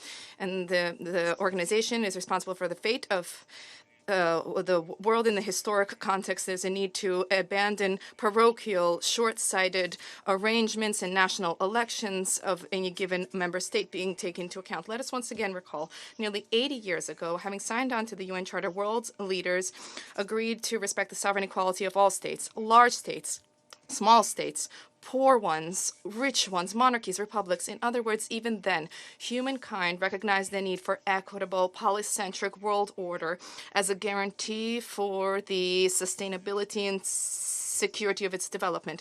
For this reason, we're not talking today about subordinating ourselves to some kind of a rules-based order, but we are talking about compliance with all of the obligations which we shouldered when signing the Charter in all of their integral and interconnected nature. Thank you.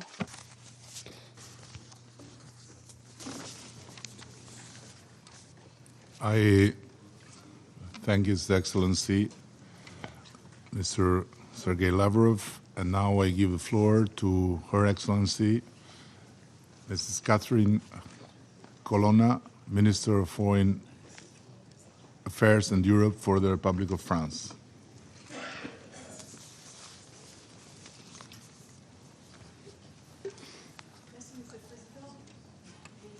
Microphone, please. I thank the Secretary General for his remarks. I wish to take this opportunity to begin by applauding the statement delivered by the President of Ukraine, Volodymyr Zelenskyy. For the past 18 months, he has been embodied Ukrainian action. He has been the countenance and the voice of millions of Ukrainian people who have been fighting for their freedom with admirable courage. Before this council, whose mandate focuses on international peace and security, his call is something which we need to respond to. On 24 February 2022, the Russian Federation chose to unleash a war of aggression against a sovereign state in violation of all its international commitments and principles, which for 8 decades have prevailed in relations among nations. A war with no other motivation than the Russian desire to restore its dream of an imperial past, despite the fact that this had been condemned by history. Ukraine is evidently the main victim of this war. Ukraine and its people every day endure atrocities, war crimes, shelling, torture. Ukrainian children, thousands of Ukrainian children have been forcefully abducted from their families and transferred to the Russian Federation. This is an abomination. Ukrainian women, men, children have endured mass rape, which has been used as a war crime, another crime. Yes, this war is a war against Ukraine, against the Ukrainian people, but this is also a war against the rules of international life. For this is a war against the most basic principles of our shared charter. First and foremost, the respect for the sovereignty and territorial integrity of states. This is a war against the very idea of the United Nations. This is a war against the pillars of our collective security at a time when Russia has been harnessing the security of nuclear facilities as a leverage for the advancement of its aggression. This is a war against shared heritage of humankind, against cultural heritage, which Russia has been targeting in Odessa and elsewhere, targeting global food security with the sudden and cynical termination of the Black Sea Grain Initiative. And more than 270,000 tons of grains have been systematically destroyed by Russian bombardment during the month of August alone. For a member of this council to use hunger as a weapon is yet another transgression, following on a litany of others. And we need to consider the moral implications of this. This is a war which concerns all of us. For this reason, we will not waver. In the face of this aggression and the destabilization that it has generated throughout the world, only a handful of states, which states one should consider, support the catastrophic choice of Russia. The General Assembly, like the Security Council, are largely united around shared principles. How is it possible to position back-to-back the aggressor and the aggressed? This approach delivers neither peace nor justice nor stability.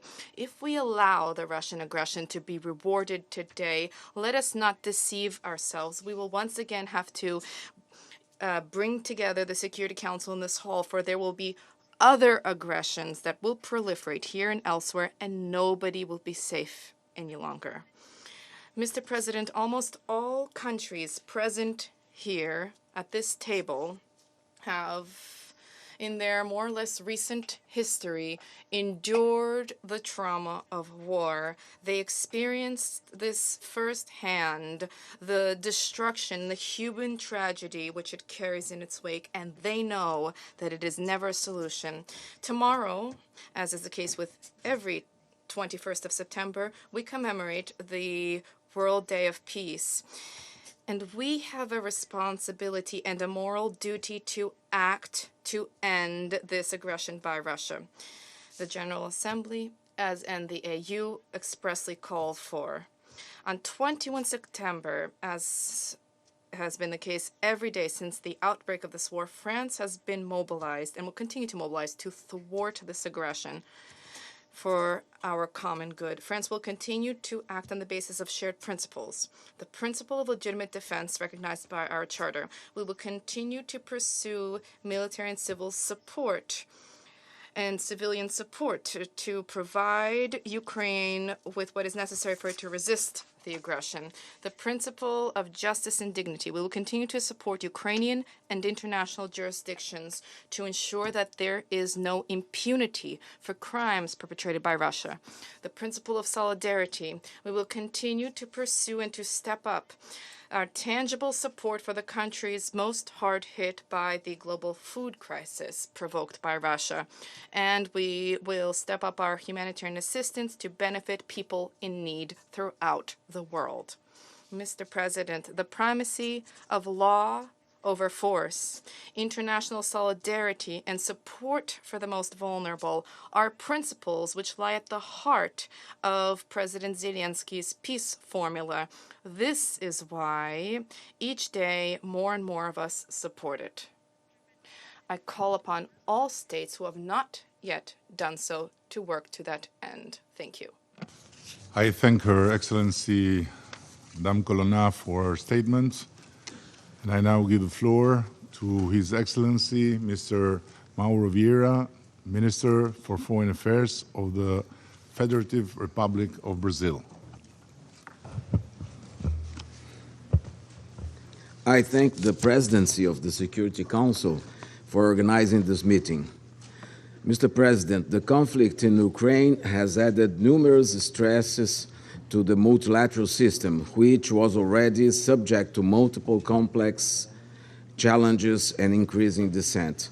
The current context of polarization and distrust does not create favorable conditions for the multilateral instances of international peace and security to operate effectively. The world is facing the highest number of violent conflicts since World War II, and 2 billion people, a quarter of humanity, are living in areas affected by conflicts. Yet, our collective institutions are not adequately responding to these challenges. As the concept note of this debate rightly points out, the inability of the Security Council to adequately fulfill its mandate is undermining its credibility and leading to renewed calls for its long overdue reform. In these troubled times, daunting violations of core values of the principles of the United Nations, Brazil has been encouraging member states to revive the spirit of San Francisco in the search for peace for present and future generations, which is the fundamental mission of this organization. Brazil fully respects and upholds the right of self-defense of all member states under Article 51 of UN Charter. At the same time, we must recognize that the recent escalation in the conflict, with the introduction of even more sophisticated weapons and ammunition, or the inadmissible threat of use of nuclear weapons, seriously undermines peace and security well beyond the battlefield, violating the core principles and provisions of the UN Charter. This dynamic has grave consequences, above all for the civilian population, in particular women and children, who are disproportionately affected by wars. The destruction of civilian infrastructure worsens the humanitarian crisis, especially as winter approaches. Moreover, the persistent threat to the integrity of nuclear facilities risks a catastrophe of unimaginable proportions.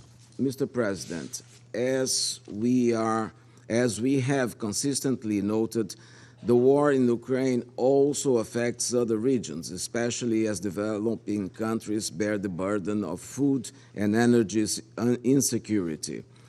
We welcome the Secretary General's effort to explore alternatives to alleviate the suffering of millions of people who once again face hunger or the threat of hunger. Brazil strongly supports a resumption of the Black Sea Grain Initiative under terms that would be acceptable to all concerned parties.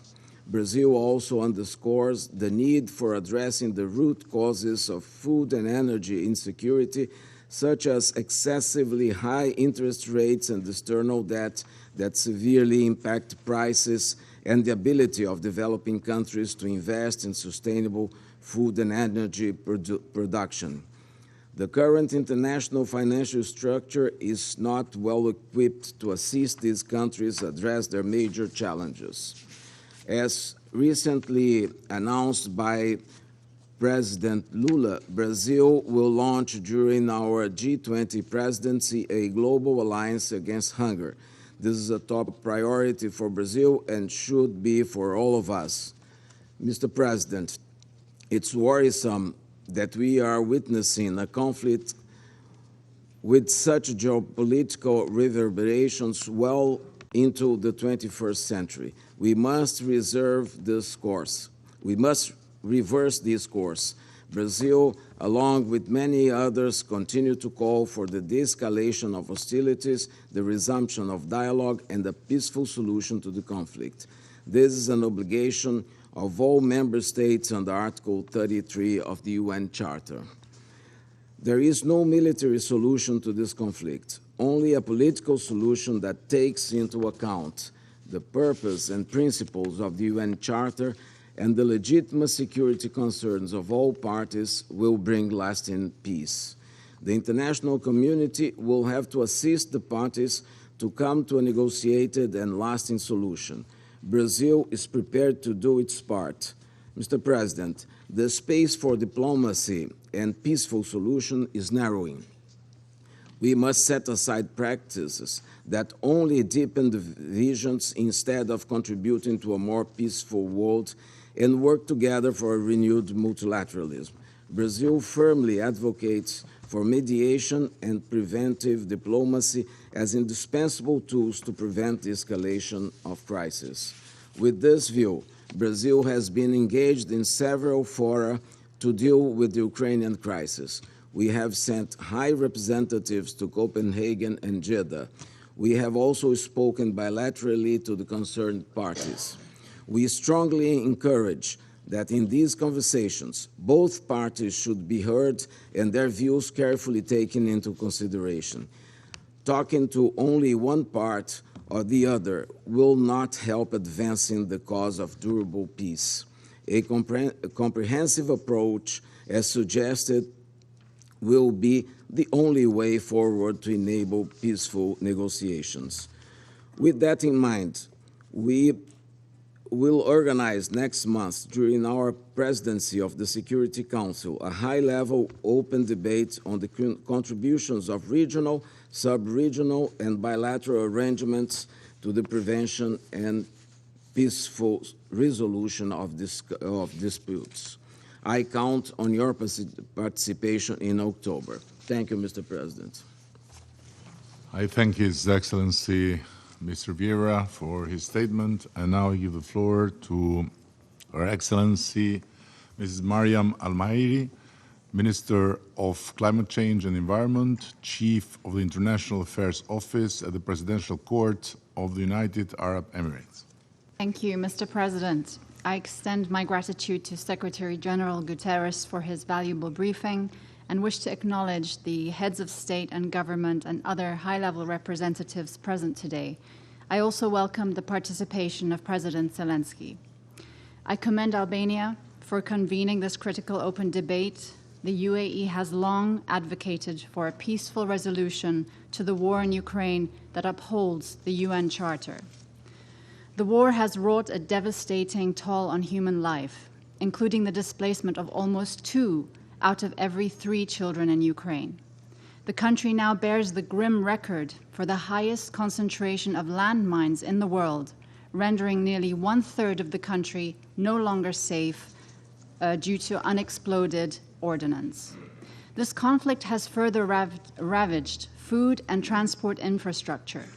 We stress once again the need for all parties to comply with their obligations under international humanitarian law and specifically the protection of those objects indispensable to the survival of the civilian population. We are deeply concerned by the ramifications of the destruction of infrastructure on survivor services, health care, and other critical forms of support, especially on women and children, who already bear the brunt of armed conflict. The UAE has pledged $100 million to help address the humanitarian crisis.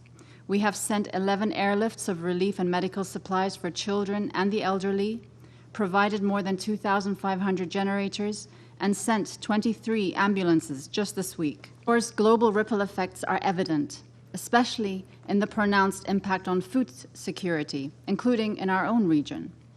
Let me restate that the UAE remains steadfast in supporting the renewal of the Black Sea Grain Initiative and the full implementation of the MOU on Russian fertilizers and food products, as well as any discussions that support these goals. Mr. President, while crucial, these measures only alleviate rather than end suffering. World leaders, especially this week in the General Assembly, have made clear the global desire for a just and sustainable peace in Ukraine, one that upholds the UN Charter. A diverse set of countries is increasingly coming together around the common cause of peace in Ukraine. We welcome the role played by countries such as the Kingdom of Saudi Arabia and China, as well as the African Peace Initiative, in supporting all possible routes to a peaceful settlement. In these calls, there is growing recognition of the urgency of the task, not just for Ukraine, but for all of us. The war amplified the erosion of faith in multilateralism. Achieving peace can begin its restoration. Of course, peace will only come out of diplomatic talks between Russia and Ukraine, and it will only be just and sustainable if it upholds the UN Charter. The UN Security Council and its members have a vital role to play in this process. We can encourage and incentivize de-escalation, extend the urgency to uphold the UN Charter to every file before us, and expand the circle of peacemakers to reflect today's global realities. We would welcome an increasingly representative council and believe the discussions on Security Council reform should move forward with serious intention. Though the path to peace in Ukraine may be arduous, it doesn't license inaction. There is only one sustainable path to a just and lasting peace in Ukraine, in line with the UN Charter and preserving its sovereignty, independence, and territorial integrity, and the UAE stands ready to support that objective. Thank you, Mr. President. I thank Her Excellency, Ms. Almairi, for her statement, and I give the floor to His Excellency, Mr. Ma Jiaosu, Executive Vice Minister of Foreign Affairs of the People's Republic of China.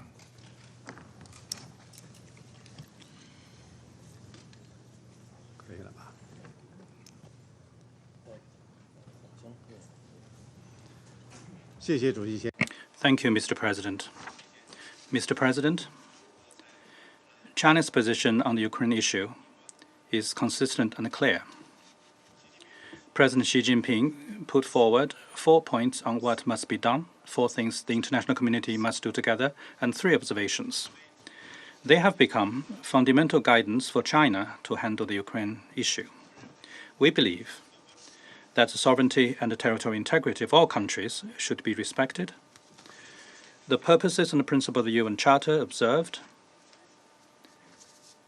The legitimate security concerns of all countries taken seriously, and all efforts conducive to resolving the crisis supported. In February this year, we released China's position on the political settlement of the Ukraine crisis, laying out 12 propositions, including respecting sovereignty, ceasing hostilities, resuming talks, stopping unilateral sanctions, etc. The core message is facilitating talks for peace. China has maintained close communication on the Ukraine crisis with various relevant parties and the rest of the international community. The special representative of the Chinese government on Eurasian affairs has visited countries concerned and attended the International Conference on Ukraine in Jeddah. China has facilitated talks for peace in its own way and played a positive and constructive role in resolving the Ukraine crisis. Mr. President, the Ukraine crisis is still on. The intense situation on the battleground and the accumulating risks of spillover have exerted a significant impact internationally. The Ukraine crisis has become what it is today for a variety of deep and complex reasons. A prolonged and expanded Ukraine crisis is in no one's interest. In light of the current situation, I would like to stress on the following 4 points. First, stay committed to facilitating talks for peace. History has proven that conflict produces no winner and war cannot solve problems. The pursuit of one's absolute security, all efforts to stoke bloc confrontation will only intensify disagreement and conflict and will come to no good. However complicated the situation or challenging the task, it is important to stick to the general direction of political settlement, help parties concerned to build consensus, initiate talks for peace, and cease hostilities at an early date. To this end, the international community needs to create necessary conditions and atmosphere. Relevant parties need to take a long view, uphold the vision of common, comprehensive, cooperative, and sustainable security, respect each other's legitimate security concerns, and promote the building of a balanced, effective, and sustainable security architecture in Europe. Second, avoid pouring oil over the fire. All parties should exercise restraint and not increase or escalate tension. Refrain from taking any initiatives that lead to a steady escalation of the situation and work to create necessary conditions for political settlement. We should safeguard the bottom line of nuclear security and prevent man-made nuclear accident. Third, manage the spillover risks. The Ukraine crisis has dealt a heavy blow toward economic recovery and global development, and severely affected the world food, energy, and financial security. Developing countries are the first to bear the brunt. Relevant countries should stop abusing unilateral sanctions and long-arm jurisdiction and protect the security and the smooth operation of global production and supply chains. We support relevant parties in maintaining communication with Russia and Ukraine on the Black Sea Green Deal and assuming the deal on the basis of balanced consideration of the concerns of both sides with a view to earnestly protecting global food security. Fourth, ease the humanitarian crisis. In 2023, as many as 339 million people around the world are in need of humanitarian aid, some 70 million more than at the beginning of 2022. The Ukraine crisis has produced millions of displaced people and destroyed multiple important large-scale infrastructure. The parties to the conflict should strictly observe international humanitarian law, follow the principles of necessity, distinction, and proportionality, protect civilians and civilian infrastructure, and provide rapid, safe, and unimpeded humanitarian access in order to lessen the suffering of civilians. The international community and the humanitarian institutions should honor the principles of humanitarian aid and step up efforts to help people affected, tide over difficulties. China attaches great importance to the humanitarian situation in Ukraine. At the beginning of the crisis, we put forward a 6-point initiative for preventing a massive humanitarian crisis and have all along played a constructive role in easing the humanitarian situation. We have provided multiple batches of humanitarian supplies to Ukraine. Mr. President, China will stay committed to the true multilateralism, stay committed to an objective and just position, and will always stand on the side of dialogue, on the side of peace, and on the right side of history.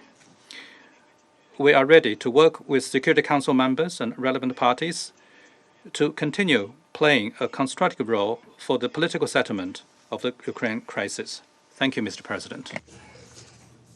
Thank you, Your Excellency, Mr. Ma, for your statement. And now I give the floor to representatives of Mozambique. Thank you very much, Mr. President. I wish to thank the Albanian presidency for convening this briefing. We also wish to express our deep gratitude to the Secretary General for his invaluable insights. Mr. President, it is not redundant that we remind ourselves of the importance of multilateralism, fostering cooperation, partnership, interaction between states based on a shared system of norms and values. Multilateralism also involves consultation, dialogue, inclusion, respect, solidarity, and is guided by collectively developed rules that ensure sustainable and effective cooperation. More significantly, the importance of multilateralism lies in its ability to enable us, sovereign states, to solve complex challenges collectively that they could be not overcome individually. By nurturing peace before, during, and after conflicts, multilateralism contributes to sustainable and lasting peace. It is in this regard that the Security Council must play its crucial role in maintaining international peace and security by facilitating political process, protecting civilians, preventing wars, promoting human rights, and restoring the rule of law. Mr. President, this protracted conflict between Russia and Ukraine constitutes a grave risk to the maintenance of global peace and security. This, in essence, perfectly illustrates the struggle multilateralism faces. Despite numerous international appeals, including from this very Council, we are now entering the 574th day of hostilities with mounting civilian casualties and no clear end in sight. It is indeed a 21st century tragedy unfolding under our collective gaze and the scrutiny of the entire world. This conflict unfolds both on the battlefield and amidst a perplexed and divided public opinion, pushing our contemporary multilateral system to its breaking point.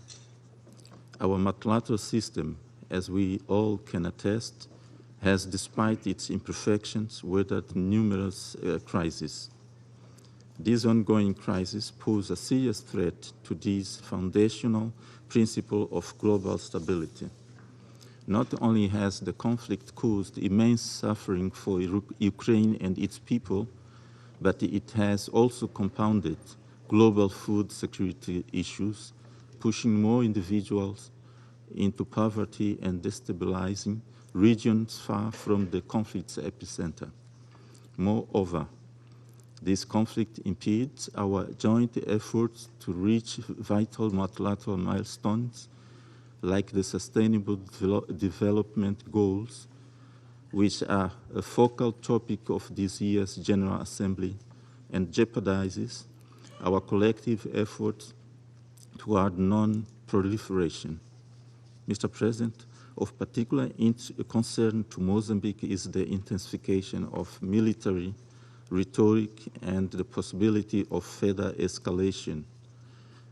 It is evident that the involved parties continue to prioritize military strategies over dialogue and compromise, increasing the risk of severe miscalculations. We maintain that there can be no purely military resolution to this crisis. Should one be pursued, it will weigh heavily on the Council's conscience for a generation to come. We remain unyielding in our advocacy for a political and negotiated end to this conflict. We once again urge all parties to silence the guns, engage in earnest in diplomatic efforts aimed at the swift resumption of direct negotiations. A lasting peace, consistent with the Charter, remains the sole viable solution. I thank you, Mr. President. I thank the distinguished representative of Mozambique, and now I give the floor to His Excellency, the Chancellor of Germany, Mr. Scholz.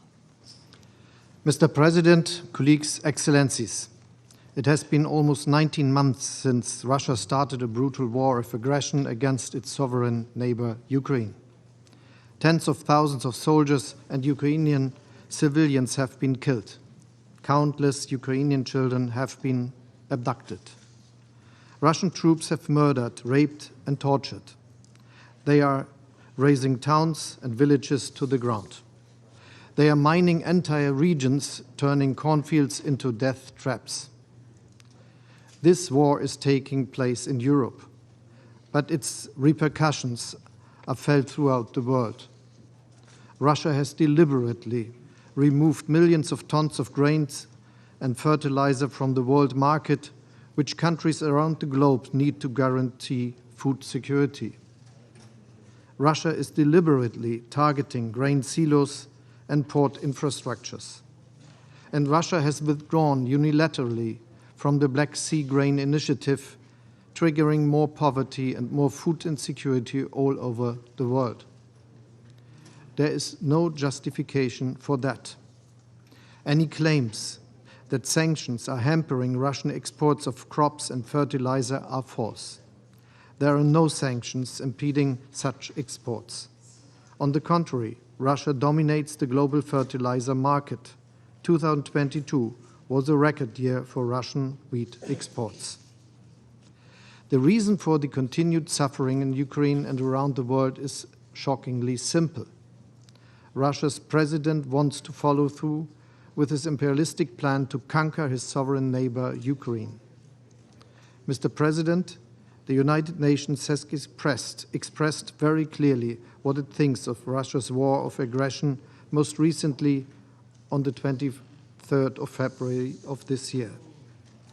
The General Assembly called for a comprehensive, just and lasting peace. This demand is directed at Russia. It remains unanswered. Nothing rings out louder today than Russia's silence in response to this global call for peace. Some argue that this war could have been prevented by diplomatic means. In fact, France and Germany have held hundreds of meetings with Moscow and Kiev since the beginning of Russia's attack on eastern Ukraine in 2014.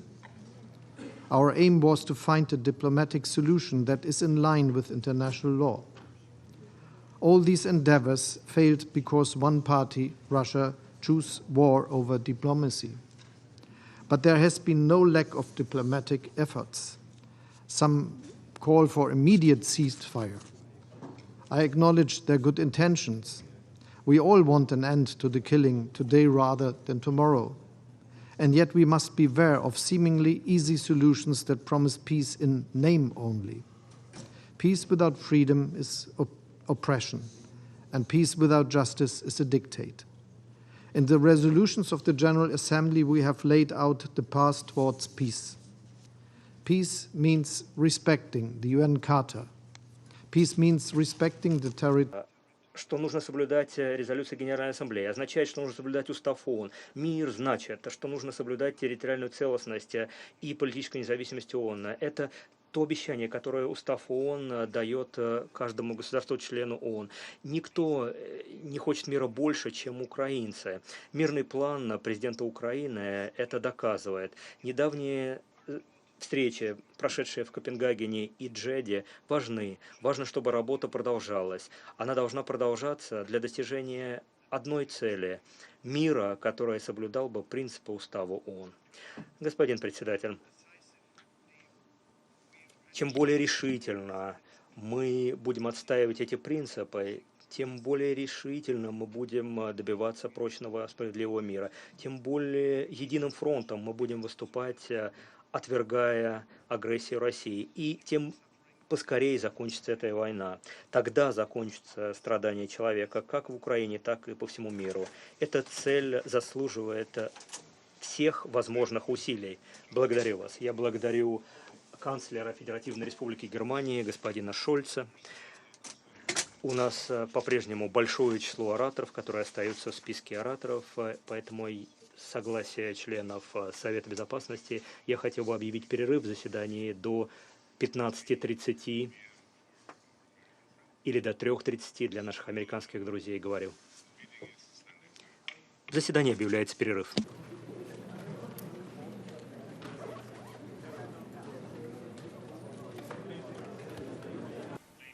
Señoras y señores, en los actuales tiempos turbulentos y desafiantes, la comunidad internacional, como nunca antes, necesita integración y confianza. Asistimos a acontecimientos alarmantes en la esfera internacional, cuyo telón de fondo son más amenazas y desafíos en aumento: el terrorismo, extremismo, delincuencia organizada transnacional, armamento rápido, así como la crispación de la Guerra Fría. Son amenazas contra la paz, la seguridad y el desarrollo internacionales. Además, el impacto nefasto del cambio climático, con fenómenos extremos de calor, inundaciones, sequías, incendios y otros desastres naturales, así como escasez de agua y la hambruna, son una amenaza para la humanidad muy grave. En este contexto, los esfuerzos mancomunados para ocuparse de esas amenazas y lograr los objetivos de la Agenda 2030 se han convertido en un imperativo superior. Por ello, valoramos el tema del 78º periodo de sesiones de la Asamblea General de Naciones Unidas: restablecer la confianza y reactivar la solidaridad, acelerar la acción sobre la Agenda 2030 y sus ODS en pro de la paz, la prosperidad, el progreso y la sostenibilidad para todos. Damas y caballeros, a pesar de todo el trabajo de la comunidad internacional para lograr la Agenda 2030,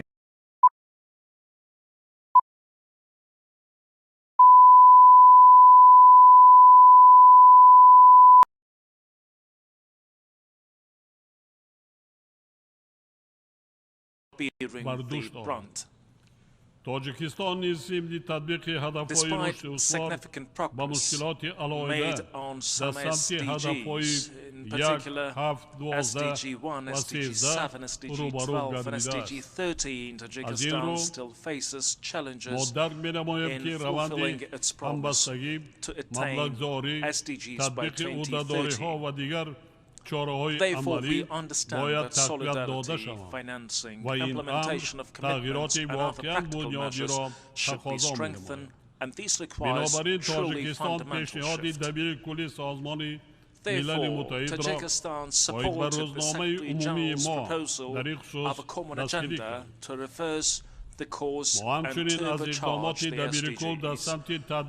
We also welcome the Secretary General's SDG stimulus to deliver Agenda 2030 and call for at least $500 billion to be made available to developing countries, least developed countries, and small island developing states annually to accelerate progress towards the 2030 agenda. We also welcome the call to reform international financial architecture to ensure the mobilization of stable and long-term financing scale for investments needed, among other things, to achieve SDGs and tackle climate issues. Distinguished participants, as we all observe, climate change impacts are increasing across the globe. This year, we witnessed the highest air temperature over the entire period of observation. Asia is falling faster than the global average, as the recent World Meteorological Organization latest report State of the Global Climate indicates. The negative consequences of this process, such as droughts, floods, landslides, and fires in different regions of the world, including Tajikistan, are very alarming phenomena.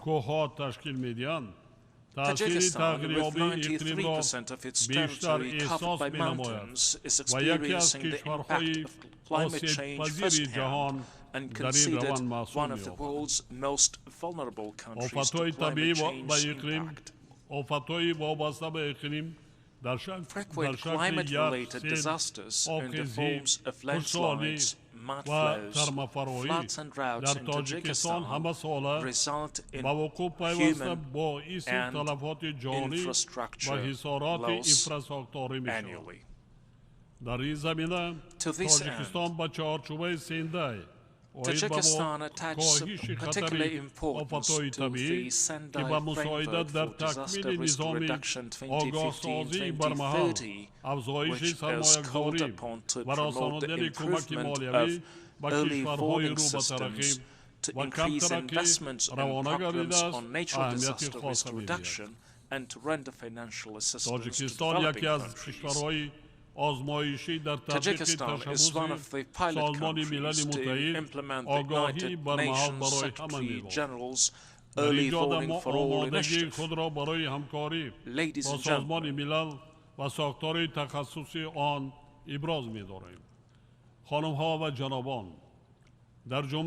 more than 13,000 glaciers are registered in the Republic of Tajikistan.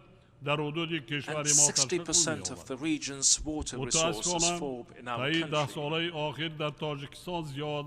Unfortunately, over the past decades, Tajikistan has lost more than 1,000 of glaciers, which will have significant implications for future food security, water availability, and ecosystems of St. Glacier and beyond.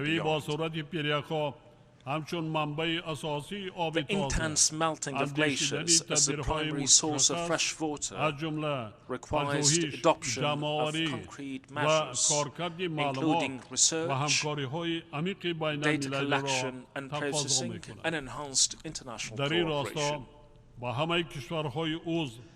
I express my profound gratitude to all member states for their cooperation in adopting the United Nations General Assembly Resolution 77/158 from 14th December 2022 on declaring the 2025 as the International Year of Glaciers Preservation.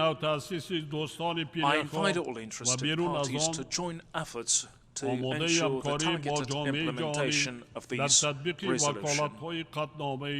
We stand ready to work with the international community within the newly created group of Friends of Glaciers and beyond to implement the mandate of the resolution. Tajikistan is convinced that this initiative will give a powerful impetus to a new global movement to take necessary collective action and to protect glaciers from intense melting.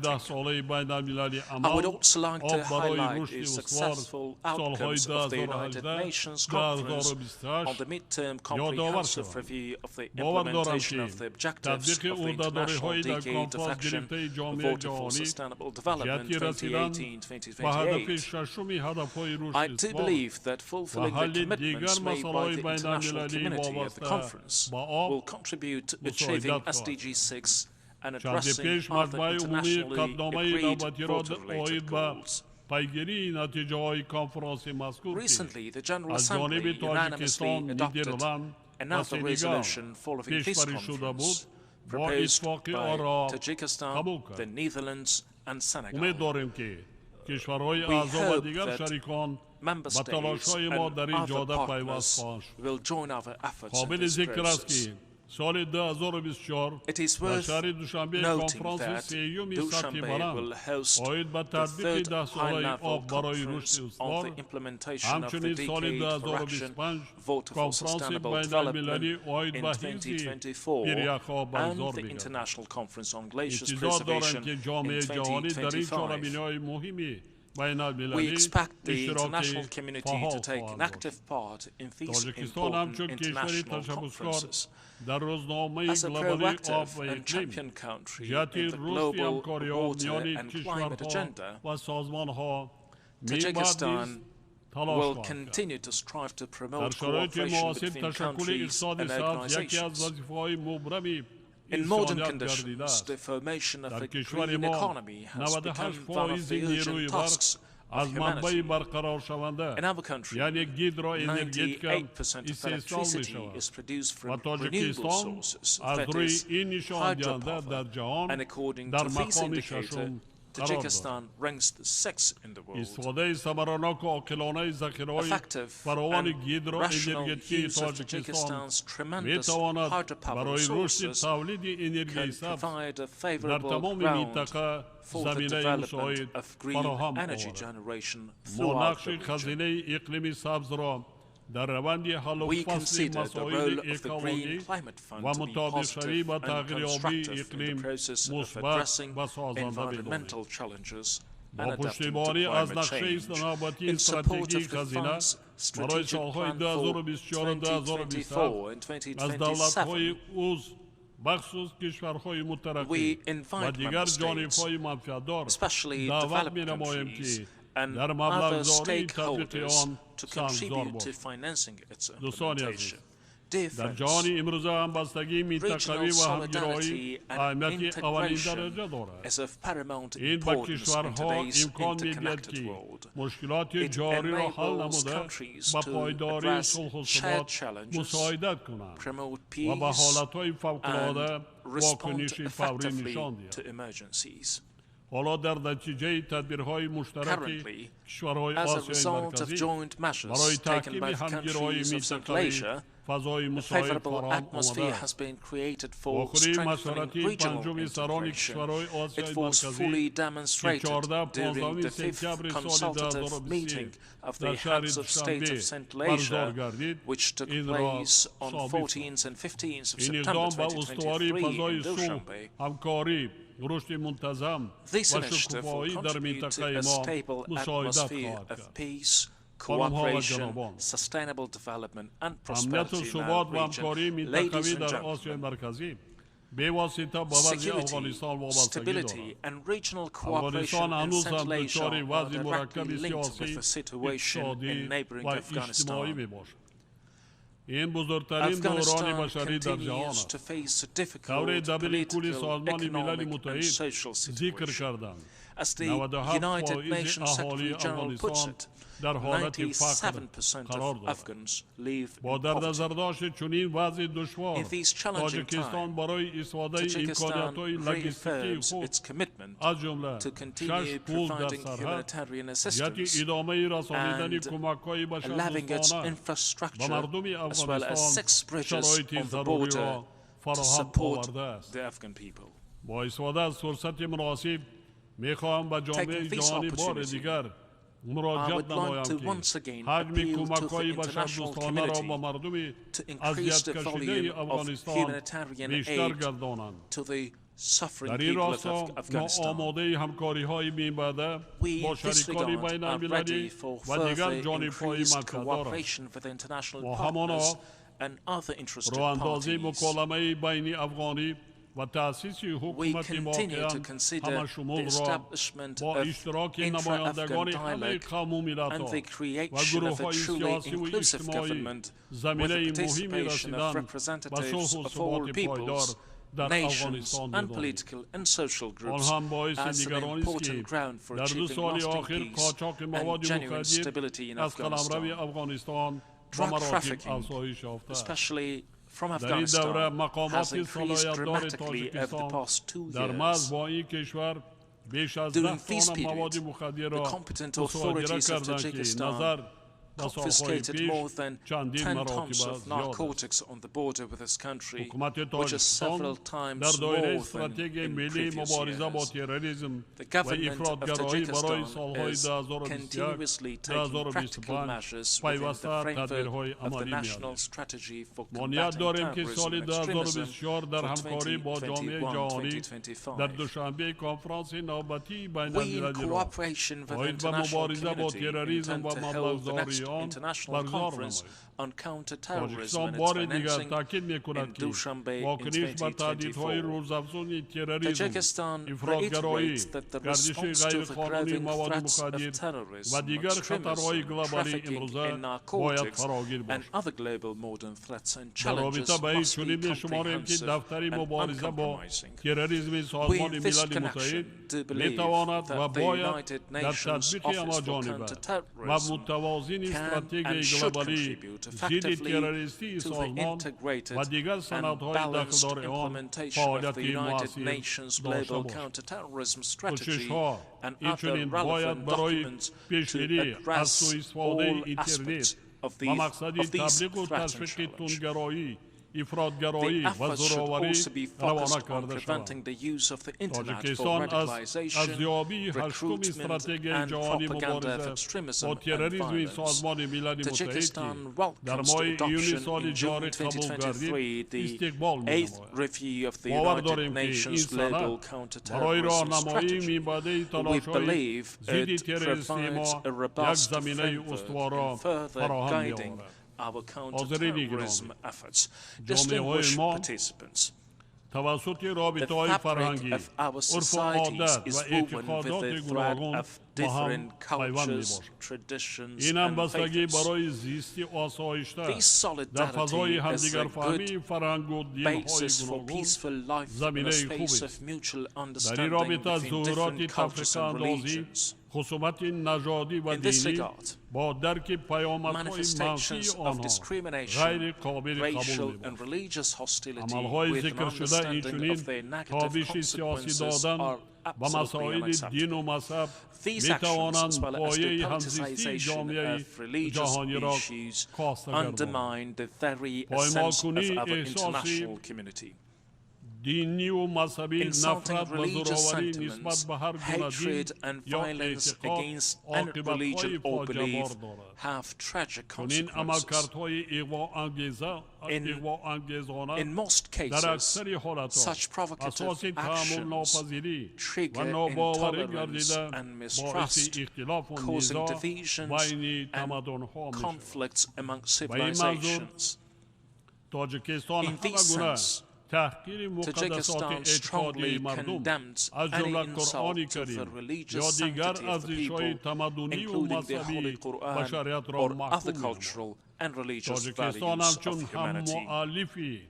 As a co-sponsor of the recently adopted United Nations General Assembly resolution entitled Promoting Interreligious and Intercultural Dialogue and Tolerance and Countering Hate Speech, Tajikistan reiterates the importance of promoting dialogue and mutual understanding among civilizations for peace and harmony in the world. We believe spreading the values of tolerance and peace is the best way to confront hate speech, fanaticism, extremism, violence, and incitement. Let us stand united against actions that seek to divide us, and instead work towards a world where mutual respect and recognition are the cornerstones of our global society. Ladies and gentlemen, as a nation that has demonstrated resilience, stability, and commitment to peace, Tajikistan seeks to secure a non-permanent seat on the United Nations Security Council for 2028-2029. I take this opportunity to call on the United Nations member states to render their valuable support for Tajikistan's candidacy during the 2027 elections. To conclude, I would like to once again emphasize that achieving all our agreed goals is possible only based on mutual understanding, coordination, integration, and tolerance. To this end, let me recite a poem from the famous Tajik Persian poet, writer and thinker Saadi Shirazi that is very relevant and speaks to the theme of the 78th session of the United Nations General Assembly and corresponds to our shared commitments. Human beings are members of a whole in the creation of one essential soul. If one member is afflicted with pain, other members uneasy will remain. I thank you for your attention.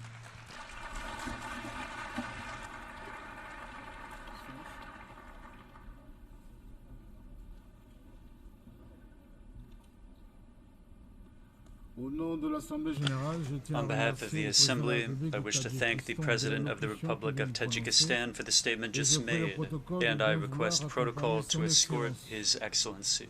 The Assembly will hear an address by Her Excellency, Ms. Iris Xiomara Castro Sarmiento, President of the Republic of Honduras. I request protocol to escort Her Excellency. On behalf of the General Assembly, I have the honor to welcome Her Excellency, Ms. Iris Xiomara Castro Sarmiento, President of the Republic of Honduras, and to invite her to address the Assembly.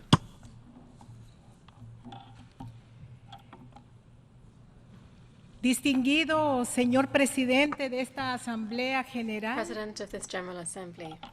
Distinguido señor secretario general de esta Organización de Naciones Unidas. The United Nations.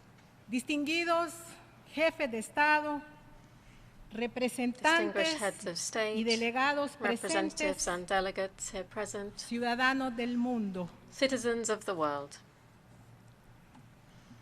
Hoy se cumple un año de mi comparecencia Today marks 1 ante year esta since I last asamblea, appeared before this assembly ejerciendo como la primera as mujer the presidenta de la first República female de president of Honduras, the Republic of Honduras. que surgí de la resistencia I en las arose calles, out of resistance in the luchando streets, contra el golpe de Estado fighting que the derrotó coup d'etat a Manuel that Zelaya overthrew Rosales, Manuel Zelaya presidente Rosales, a democrático democratically elected president. Los avances y los resultados de mi The progress gobierno made and the results ya of my han sido government have already reconocidos been por la recognized comunidad by the international internacional community y los and organismos by financial financieros. organizations. Un mayor crecimiento We have económico, seen greater el rescate economic de las growth, finanzas públicas rescued con public la finances cancelación de through los the corruptos fideicomisos, cancellation of corrupt trust caja accounts, única, a single window disciplina system, fiscal, fiscal discipline, el pago puntual de the la prompt onerosa payment deuda of onerous y la debt, disminución de la and inflación reduced y inflation, disminución as well as del riesgo a país. decreased risk profile for the country. Cancelamos junto al Congreso Nacional la ley de With the secretos, National Congress, we repealed the secrets instrumento de law. la corrupción This was an del instrument that régimen served the anterior. corruption of the former regime. Cancelamos la ley de la We sede, repealed the que ZEDE partía el law, territorio en the law on 17 pedazos employment and para economic development entregárselo zones, which a split the 25 country grupos into 17 económicos. areas shared between 25 En economic materia de groups. seguridad, In security, ya logramos una reducción we have already significativa de achieved la a extorsión, significant cut in de los homicidios extortion, y la murders, violencia. and violence. con el programa We've done so Solución through contra el the crimen Resolving Crime y la program, intervención de through los centros interventions in penales the penitentiary y el estado centers, de and excepción. through a state of emergency. Asimismo, es importante resaltar para que lo Furthermore, it's registren important to mis note, adversarios for the benefit gratuitos, of my gratuitous que opponents, ordené el that mayor incremento al I presupuesto de los sectores ordered sociales and overseen the para la greatest reducción de la increase in the pobreza, budget of social sectors salud, to reduce poverty, to educación, improve education and la merienda healthcare. escolar para todos los niños School y meals niñas are now provided for que all están en las children escuelas in primarias. primary schools. Igual retornamos al histórico We have programa de also brought matrícula back the gratis, historic program for subsidio a free los school combustibles enrollments, y energía fuel gratis subsidies, para los and más free pobres, energy for the poorest. y bono masivo para la In producción addition, we've agrícola, seen widespread bonuses for agricultural reparación de production, 12,000 repairs to escuelas abandonadas, 12,000 neglected caminos schools, productivos efforts to foster en production todos los in all municipios municipalities de of Honduras. reparación We've de la repaired red vial the road network, y en proceso la construcción and de 8 nuevos 8 new hospitals hospitales. are being built. En el 2022, In el anterior 2022, presidente de the Honduras former president of Honduras fue acusado por was Estados accused Unidos by the United por States conspirar y of organizar conspiring durante una and década organizing el for more than a tráfico de decade miles de in the toneladas de trafficking droga, of thousands of tons of liderando drugs, una organización of leading criminal a criminal que integró organization diferentes involving personajes del different bajo mundo, people from the underworld, autoridades del state Estado, authorities, como alcaldes, such as mayors, ministros, ministers, diputados, deputies, generales generals, y jefes de and policía, police chiefs, algunos ya some of condenados. whom have already been convicted. Estos asaltantes que These secuestraron el assailants Estado who hoy hijacked the conspiran state contra mi are gobierno, today conspiring against my organizados en government. una They are alianza organized in políticos an alliance corruptos of y de corrupt supuesta politicians sociedad and civil alleged civil con el society objetivo de with the detener aim of holding las back propuestas de the cambios proposed estructurales structural changes que el that the pueblo me people ordenó requested en from las me urnas. at the ballot box. son los mismos que asesinaron a Morazán. They are the very same people who assassinated Morazán, and today they are opposing the adoption of the and to obstruct the arrival of the International Commission Against Corruption and Impunity, CICI. Es imposible entender la magnitud de la It's tragedia impossible que to sufre la understand the mayoría del magnitude pueblo of the hondureño tragedy that has befallen the majority of Honduran people and the constant caravans of emigrants that reach the United States. If we overlook the 13 years of dictatorship overseen by the international community, que multiplicó 6 veces that was la deuda responsible for pública a sixfold increase in public debt and the highest rate of poverty in the history of Honduras, 74%. El pueblo hondureño en su noble aspiración de The Honduran justicia people, in its noble aspiration for justice, has contundentemente given me a combatir y a robust desmantelar el mandate to narcoestado combat and y la dismantle the corrupción narco-state público-privada and que saqueó public-private y corruption destruyó la that plundered and destroyed our institutions, adulteró la voluntad popular, that corrupted popular haciendo will fraudes electorales with electoral frauds, e impuso el and which terrorismo de Estado imposed state con terrorism escuadrones de la muerte. via death squads. El respaldo popular ha quedado demostrado con las recientes Popular support has been movilizaciones made clear with de the la recent resistencia mobilizations popular a of nivel popular nacional, resistance at a national con level, cientos with de miles hundreds of thousands de hombres y of mujeres grateful agradecidos men que and me han women manifestado su who apoyo have por shown nuestra me lucha their por el backing retorno in the fight al Estado de to Derecho return the rule y of la law and restitución to de la restore dignidad the al pueblo dignity hondureño of the Honduran y la people and the presidencia de la presidency of the República. Republic. Este lunes 18 de septiembre, This Monday, the a 18th mi of llegada a Nueva September, York, upon my arrival in New después de mi York, participación en la cumbre del after G77 attending más China the summit of the en Habana, G77 Cuba, in China, in Havana, Cuba, cumpliendo el compromiso suscrito en mi plan de in gobierno line with the commitment y de made acuerdo al in memorándum my de plan entendimiento of government firmado con and in Naciones line with the Unidas en el memorandum of understanding 2022, signed with the UN in he 2022, entregado I al secretario gave the United general Nations Secretary de Naciones General Unidas la propuesta the oficial official proposal del convenio para el for establecimiento an de la agreement to Comisión establish the Internacional International contra Commission la Against corrupción y la Corruption impunidad and para Honduras, Impunity in Honduras, CICI. imparcial, autónoma This is an e impartial, independiente, autonomous and independent con body, capacidad de investigación able to y investigate persecución de and casos de prosecute redes de cases corrupción of de alto high impacto impact corruption y delitos networks financieros. and financial crimes. Única forma de depurar un This is Estado the only way donde to las clean up a instituciones state in públicas, which public los piratas de la institutions, clase política pirates of the y political asociaciones class, público-privadas public-private partnerships han sido have infiltradas been infiltrated por el crimen by organizado. organized crime.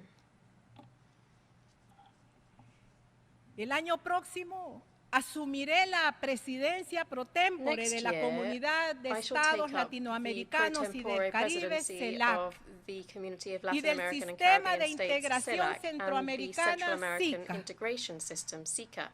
Esto comprende toda la This patria includes grande, all of the aquellas que great soñaron los homeland libertadores dreamt y los up que by the luchamos por la liberators unidad and those of us de who América del fight Sur, for the unity of de South América America, Central, Central el America, Caribe the y Caribbean, México. and Mexico.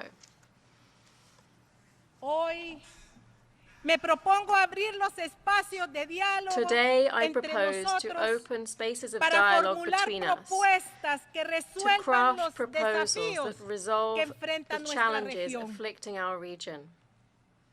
No solamente somos una de las regiones We're not only one of the most unequal and poorest regions, we are also one with the lowest economic growth and most technologically backwards, and all issues affecting our ability to tackle the threats that we're facing.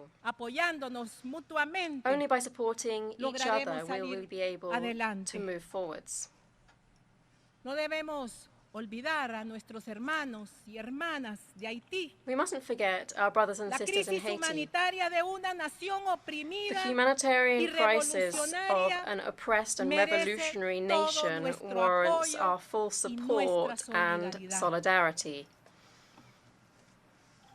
En la tercera cumbre de la Unión Europea y CELAC, At the third summit of the celebrada European en Union julio and pasado, CELAC held in July this expuse year, claramente I los clearly puntos de vista expressed de the Honduras views of sobre Honduras on cuestiones international internacionales matters, que, como aquí he planteado, which, as I've mentioned requieren here, de una imperiosa solución. need to be urgently resolved. Y en cuanto a SICA, Centroamérica, On SICA, Central es America, oportuno I expresar wish here la to importancia state de how important potenciar it el is proceso to de boost the integración integration que ha process. tenido This is a un process lánguido that has proceso seen sluggish últimos development over 30 the last 30 años. years.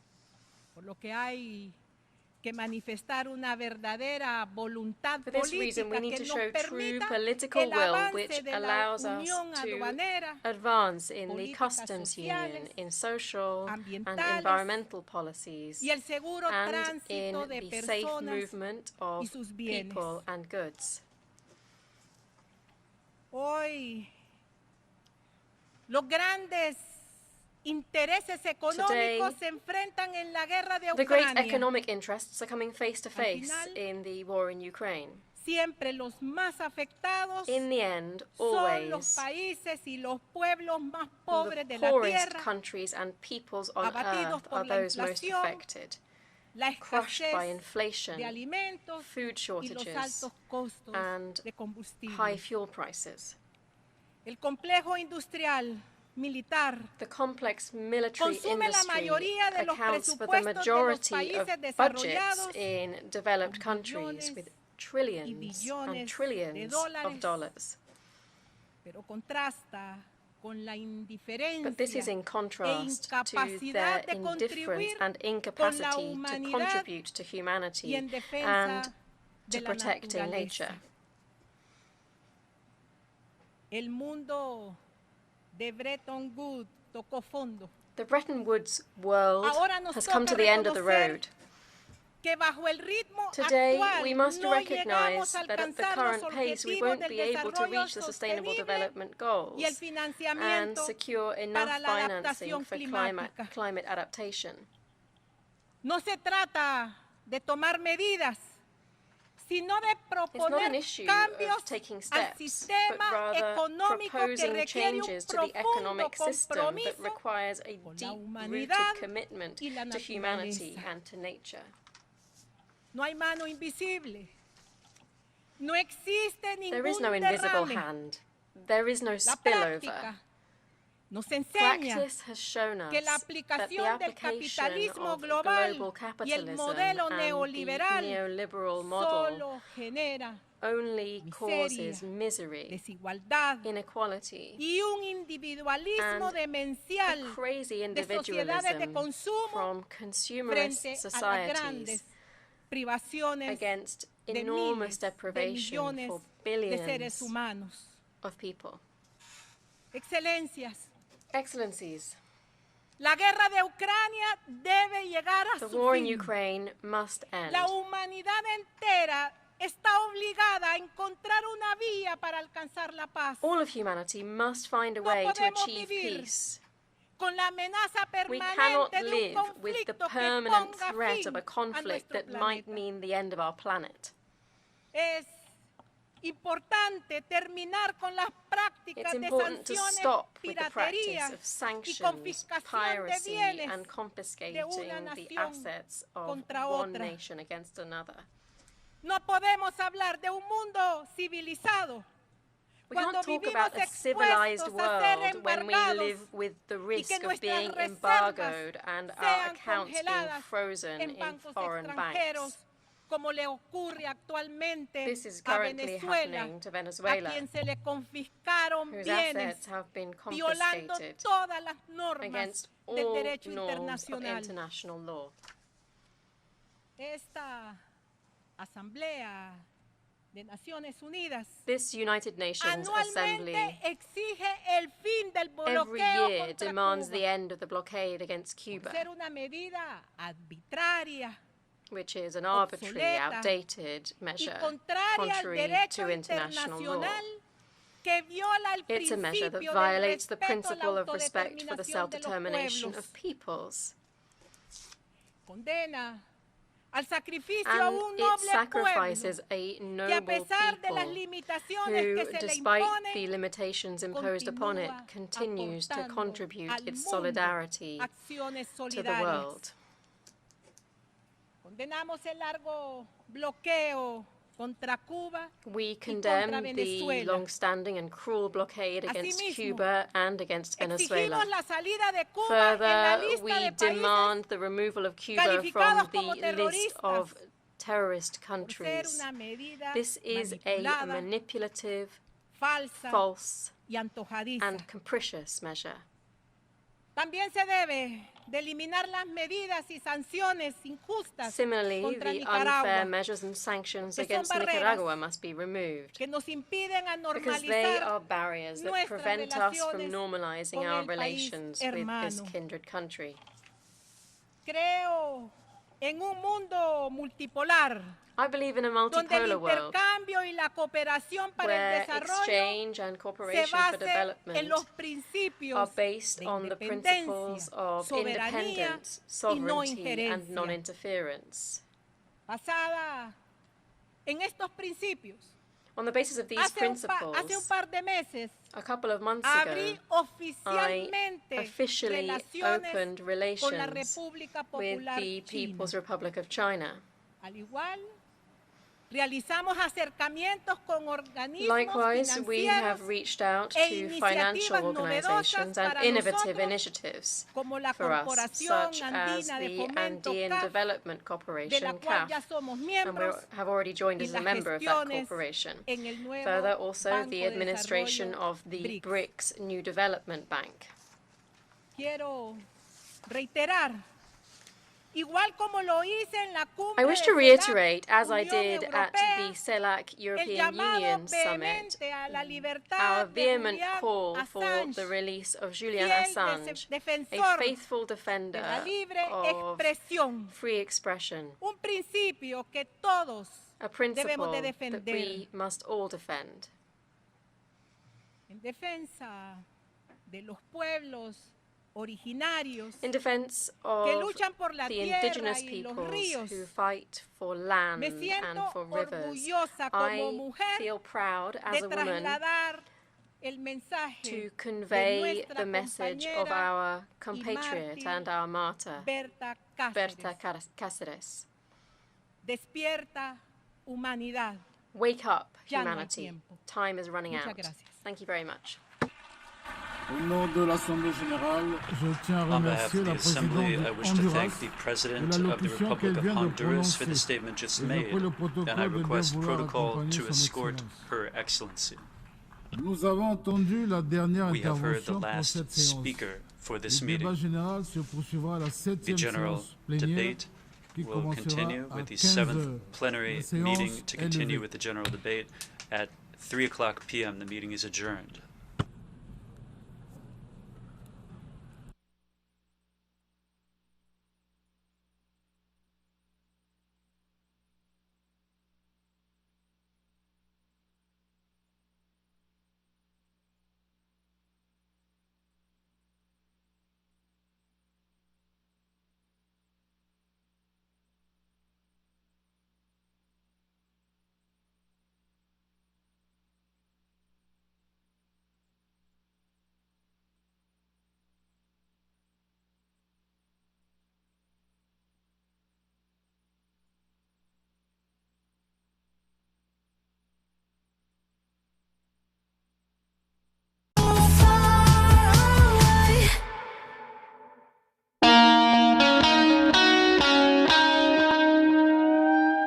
Radio Suisse Pop.